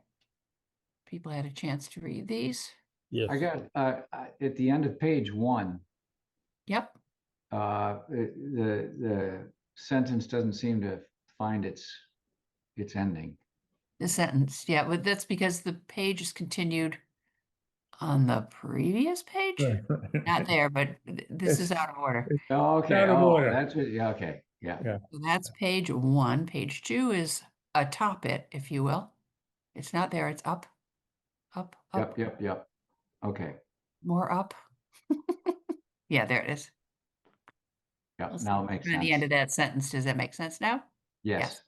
Okay, there you Right. go. Okay, so that's okay. Any specific comments from anyone? Yeah, I have two. The page? first one is on page 2, and it's the discussion continued visioning RFP finalization. And it says, Reed clarified that this is an RFQ, not an RFP. I think, isn't this an RFP? And wasn't Wendy correcting one of us because we might have referred to it as an RFQ? Isn't that backwards? Reed clarified that this is, aren't we, the visioning is an RFP, correct? I think so. Chris, you Right. and I have talked about this. It's an RFP. In my experience, this would be an RFP every Right. time in place. So I think that Wendy had said, because she thought she heard someone refer to it as an RFQ. I think what Wendy actually said, that she clarified that this is an RFP, not an RFQ. I suggest that whole sentence I could think just we be should take the deleted. sentence out. Yeah. Yes. Okay, Maybe thank you. go away. Thank you, Yeah. that's good. And then the second one, oh my God, jumping around like this is nuts. I think the second one had to do with the last page 4. Bardeen stated there was not a class of interest scheduled for January 6th, but there is a workshop on January 7th regarding public outreach. I think the sentence should read what we concluded, which is we're going to be attending, certain members are going to be attending the January 12th, which is Mhm. blah, blah, blah, blah, blah, blah. In other words, I would rewrite the that whole paragraph there. Well, I 'cause- think we could just say, yeah, there's a But- workshop on January 12th, right? Yeah, Whatever. but then I would properly title it, which I think that there was a January 12th regarding public outreach. We're not doing that one. I would just have Chris change it to read January 12th regarding whatever it is. Whatever the topic is. Right, yeah, whatever the real topic is, according to what we're signing up for, that's all. Those are the two I had. Yes, this may be more information than is needed and is not very clarifying. Right, right. We'll fix that Yes, January that's 12th. that's an excellent way to say it. Other members, any No, changes, good comments? question. Nope. Could you go back to the top of page 1? Just, did I attend this meeting? I'm not You sure. might have been late. I think you were late, yes. I think you were late. 7:35, there you are. All right, so do I vote to accept the minutes? Can I? Yes. Okay, Sure. may I move we accept the minutes from December 6th As amended, as amended? second, Okay, all in favor? Ann Bardine, aye. Ray Cook, aye. Deb Hamilton, I. Brian Murphy, aye. Rob Phillips, aye. All right, minutes are approved with the changes that we discussed. Reports and updates, MVPC. Anything exciting? Yes, yeah, there were several things. I'll try to keep it short because it's 9:05. I'm going to get a link. They have the Merrimack Valley Priority Growth Strategy booklet completed. It's kind of interesting if you're looking for something to read late at night. I'll give the hard copy to Chris, but I think there's a link I can have for the board to put on our site.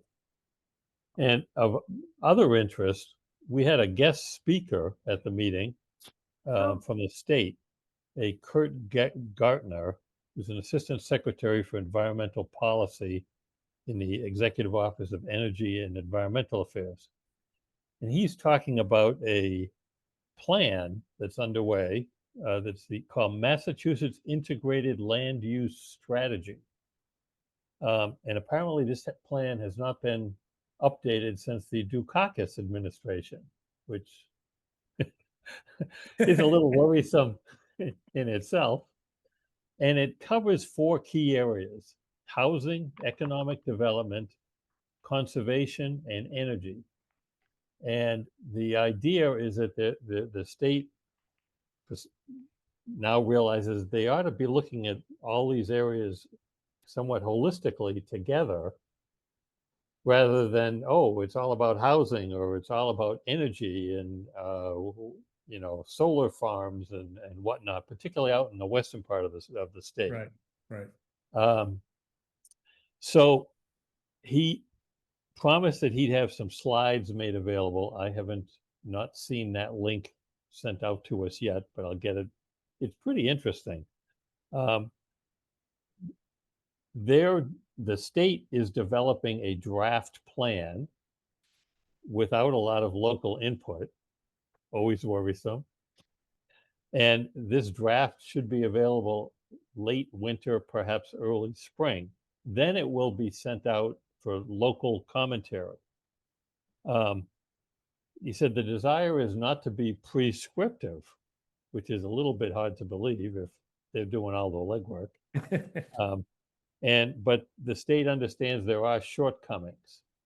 So, and they want to have a final plan up and in place this fall. Frankly, I think it's a big ask. I'm not sure what will trickle down to a little town like West Newbury, but I didn't know such big things were underway, and maybe it's a good thing that they're looking at this holistically. So if I can get the link in the slides, I'll send them around. You guys may be interested in it, just because I'd never known they were working on something like this. So other than that, we had our little holiday dinner, and it was a lovely affair. That's Nice. it. Great. Okay. Affordable Housing Trust. Well, we have a meeting tomorrow night. Our last meeting, which was on 12/10, I think that Wendy and I both mentioned what had gone on at the December 16th meeting. But the big takeaway for me, a couple of them. One was that the Mullen project, it looks like there are a lot more wetlands now than when the original proposal was made for that, and that they're now looking to come into it from Main Street rather than Church Street. Wow. Yeah. Ooh. And I noticed today that the house next door that would be sale. is for sale. Yeah. I saw that and it made me wonder if that was why. I wonder. The other thing that I just reiterate from what I said earlier, that if Sarkis is working on his open space project, we would like to win the hearts and minds of people in town with the benefits of housing. And I think there definitely ought to be inclusionary housing in there. The fact that we had a member of the public who is in a butter who spoke in favor of it tonight, I think is very encouraging. Those are my two big takeaways from our last meeting.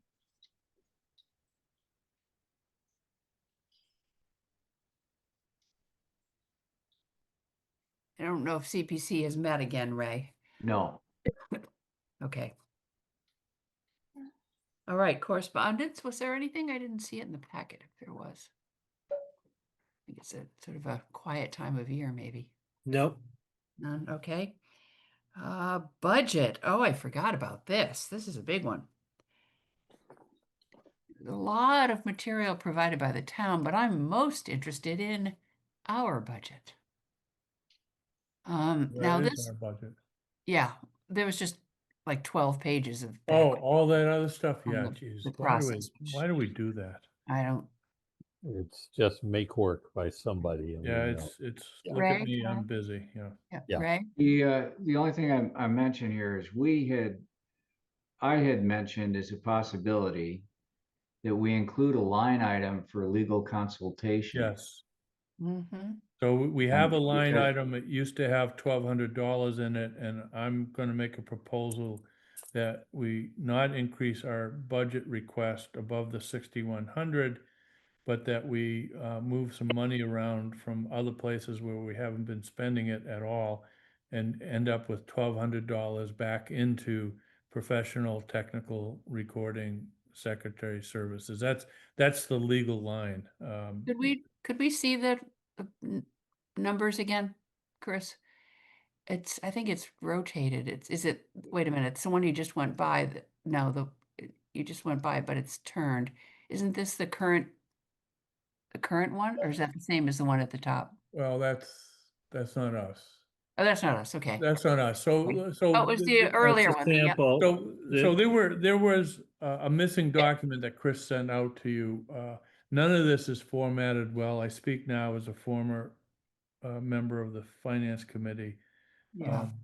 I've To got Ray's point, that I think we need to provide for a specific line, which is really reinstating a line that was always there. I So would do I. remind you that if you have 6,100 to spend, you can spend it basically in any manner you so desire. Well, I So just I've like. got it, Chris, on page 28. Yeah, I want to see the numbers again. I can't. Yeah. talk But about this what I'm enough. saying is that what Chris sent out by email is also important too. Okay, well, that's a separate document that we'll have to pull up then. Where is it?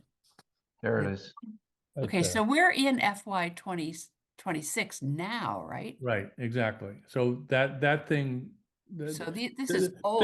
gobbledygook, but that's why I had Chris send you out what he sent you out today, because this shows you 26 Yeah, I'd like to see like three or- expenditures, yeah. three or Can four. we add a line item that specifically mentions legal? Yeah, we can. It's under professional I services. think Ray. we just leave professional services. Professional services. We don't need to start a fight now. Wait, We just, yeah. again, if you have the money involved, it doesn't matter whether the line specifically calls for it or not, So we got rid of that.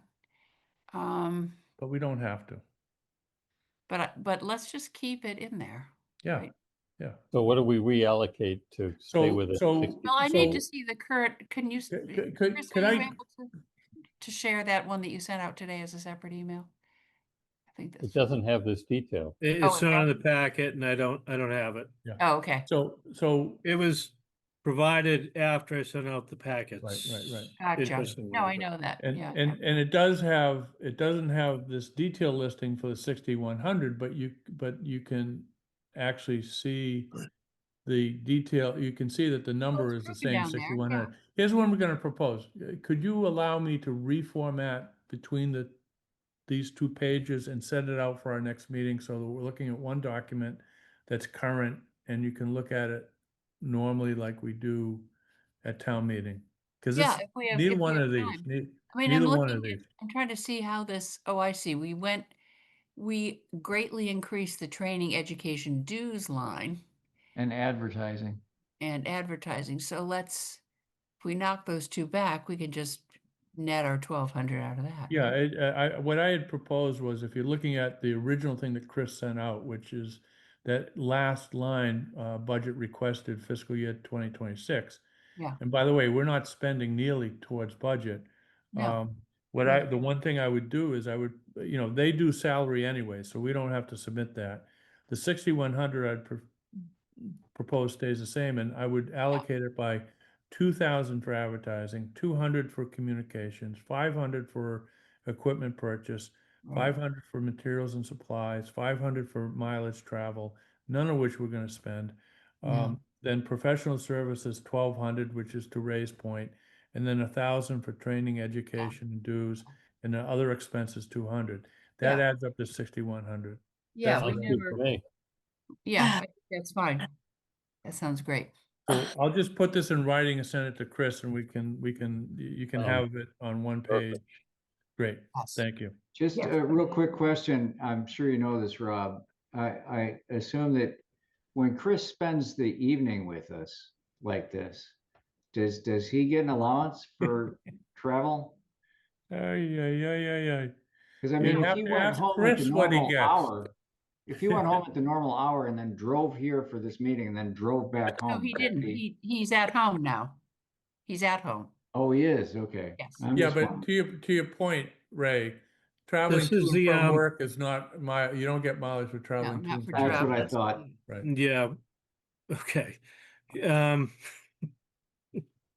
Anyway, here's a document that was sent out, to Yeah.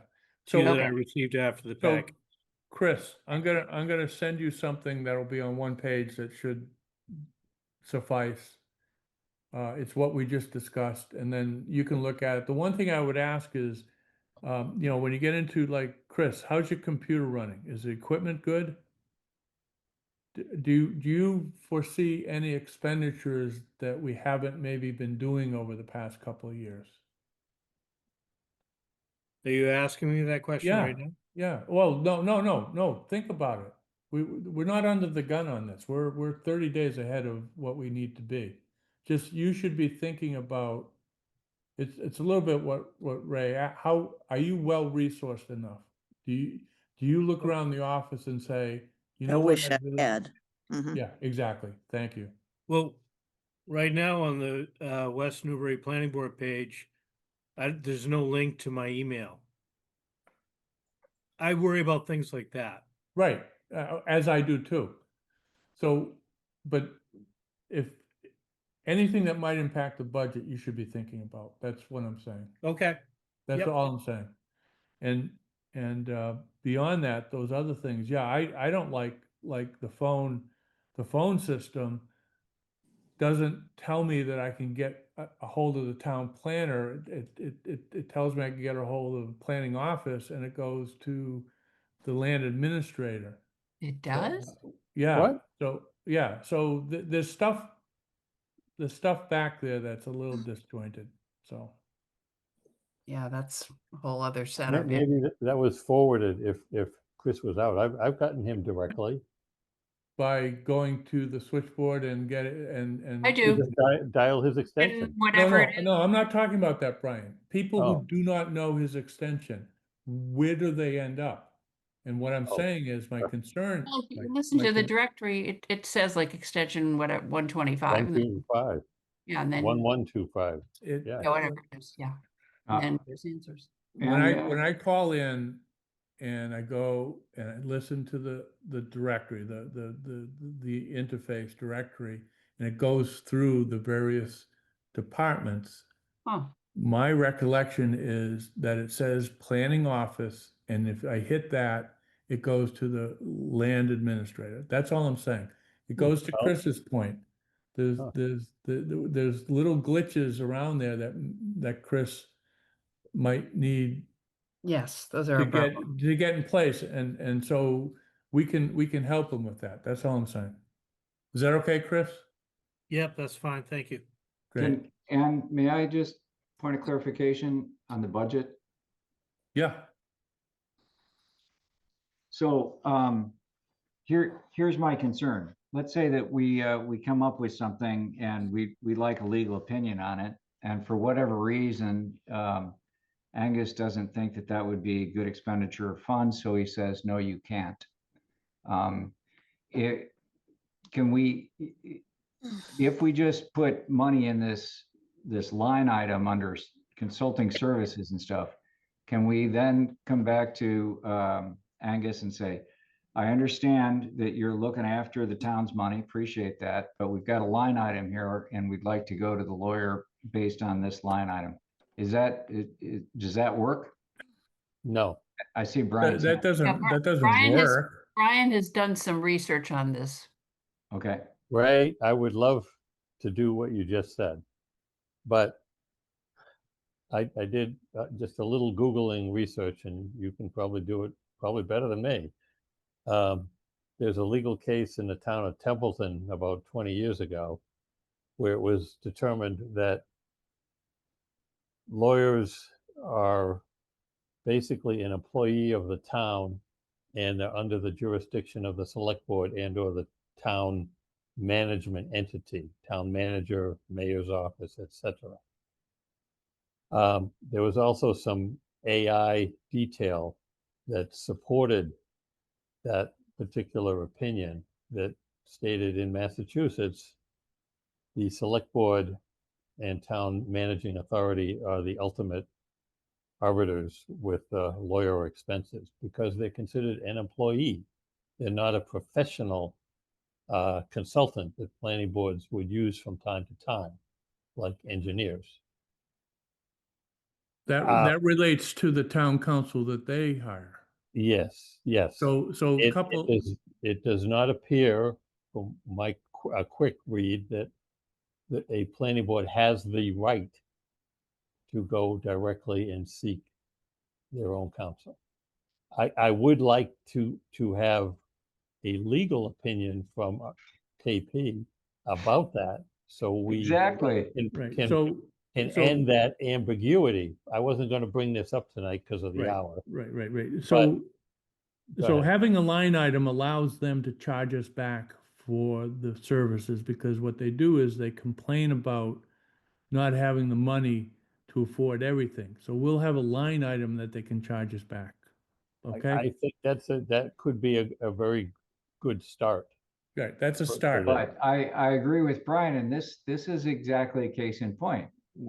I would, as a planning board member, I would like to know if this is an option available to us in the unlikely event that we make what we think is a reasonable request for a legal opinion, and We the we will have future discussions about how we gain access to town council. I This is- think there's something This is Ann- just a Ann should budget discuss. line item that we want to put in place so that if we get pushback, we have funds that support our request. No, Fair no enough. one was I more think we should- disappointed than me think- in yeah. hearing and seeing that information. Well, Brian, you sent some of that to me and I looked at it. The only little wiggle room that I wondered is that many planning boards are not elected. They are appointed. And I wondered if as an elected body, we might have some room Right. to. Right. That's to me why we still need a concise Yeah, right. legal. To me, that was the only thing Right. that might, I cast agree. a different I light. agree. Right. So, you may all recall that, in fact, in the past, we've gone out and engaged our own counsel. You may recall that. Yeah, I know. Yes, we So- have. Right. So, and I would ask everybody, it's, in the end, what you want to do is have a conversation with a lawyer that knows about this. That's what you want. The thing we got to do is establish a relationship with the select board such that they understand why we have this need and how it has to be addressed. That's really, in the end, what we have to get done. Because having access to counsel, I mean, I'm not used to working in an organization where I don't end up with 15-minute questions of attorneys who can tell me after I've spoken for 5 minutes, they then tell me for 10 minutes what the answer is, and we're done. And it costs like $100. That's what I'm used to. You're absolutely right. Well, this is just another example of these sort of Yeah. overcomplicating. I don't know about the So, 100 Ray, bucks. this doesn't do anything other than allow us to have a reminder, a bookmark in there that from time to time, we're gonna need access to counsel, and if they want to charge us back, there's some funds there. Well, I think we're all in resounding agreement. So Yep. let's just do that. for the- Violent agreement is Yes. the term. Yeah. Violent agreement. So rather than belabor it, we'll violently move on. So The only thing I don't agree with Rob on is the 100 bucks. Oh, I Tim don't has, think you Huh? get much for 100 bucks, Rob. no. I gotta tell you, when Attorney's the attorneys I work with, the questions I come up with, I've put it to a Very place where very succinctly, yeah. often it's a 15-minute conversation. I gotta tell you, Yeah, I'm well, not saying that's all the about right time, then. but Yeah. you know, my point of view is you have to be a good client Yes. to serve your lawyer. Yeah. Yeah. I You also gotta think do, maybe you a gotta, first- you can't start talking about the law in Utah when you're sitting in Massachusetts. You can't waste the attorney's time. You gotta figure out what he needs and get him as much as he needs so that he's looking at most of it. And then you wanna be talking to someone whose bailiwick is exactly Right. what you're raising. That's Exactly. Municipal law. right. Exactly. All right. Well, well, let's we move probably ought on. to consult with Tim before we do any of. Tim's, We will. what I like doing is sending things to Tim after I've originated them because he's a smart guy. Right. I appreciate that, Rob. Both parts of that. Okay, excuse me. So where are we? Zoning workshop, energy storage, we'll put that on the next agenda. The workshop on the 12th is at what time, Chris? Is it 6 p.m. on Monday? 6 p.m. Yep, okay. And I suspect that's when it starts. You're going to post that as a meeting, right? So the board, Yes. yeah, you might want to, people might want to get there a couple of minutes ahead of time. I know I can't be there. And did Brian, you said you can't be there either? Correct. Okay. Well, take notes, everybody. Tell us what you learned. This is something new that's come in, 28 Coffin Street, subdivision concept plan. What is this? Well, it's a piece, you know, that all that land that the neighbors bought back to stop the 40B. O'Shea. It's Was- some of that, apparently. So Yeah, they there, were always going to develop a portion of it. right. So this is a pre-application conference for that. It's the kind of thing probably after the pre-application conference might warrant a site walk because I think it's a parcel that I'm not familiar with, but we'll see when they come in. So for that agenda on the 20th, I think we should have Mr. Sarkis probably first or early in the agenda, since we're kind of leaving him, you know, that's continued from tonight. And then maybe 28 Coffin Street pre-application. Do we need to have to talk about the zoning workshop stuff again at that meeting, Chris, do you think? About cannabis or energy battery storage? I suppose we don't want to lose track Well, of we've heard that the warrant's gonna no, you have plenty of time. it. Okay. Yeah. All right. Well, we might just keep those on as reminders, but we may not need to actually do anything about them. Anything else that we know of for that meeting? I don't know of anything at this point. Nope. I mean, you may have a report at that, the work that you've done with Caitlin on the visioning RFP. I might like to get an update on that. If you could Right. put that on the agenda, I think that would be helpful. Okay. And I think we need some minutes now too. I think we got some October, November still needing to be done. So let's see if we can shake some of those loose too. Okay, this has been a long meeting. Anybody else have anything? No? No, All right. Well, I'm going to make a motion to adjourn then. second. Second. All in Thank favor? you for your leadership, Ann. Appreciate it. Oh, Yes. well. Good Good. meeting, Ann. Thank Yep, you. thank you. You're very welcome. Good night. Night all. Good night, everybody. Thank you. Good Thank you, night. Chris. Voted yes, thank you, okay. Good night. Good night. Good night. Yeah.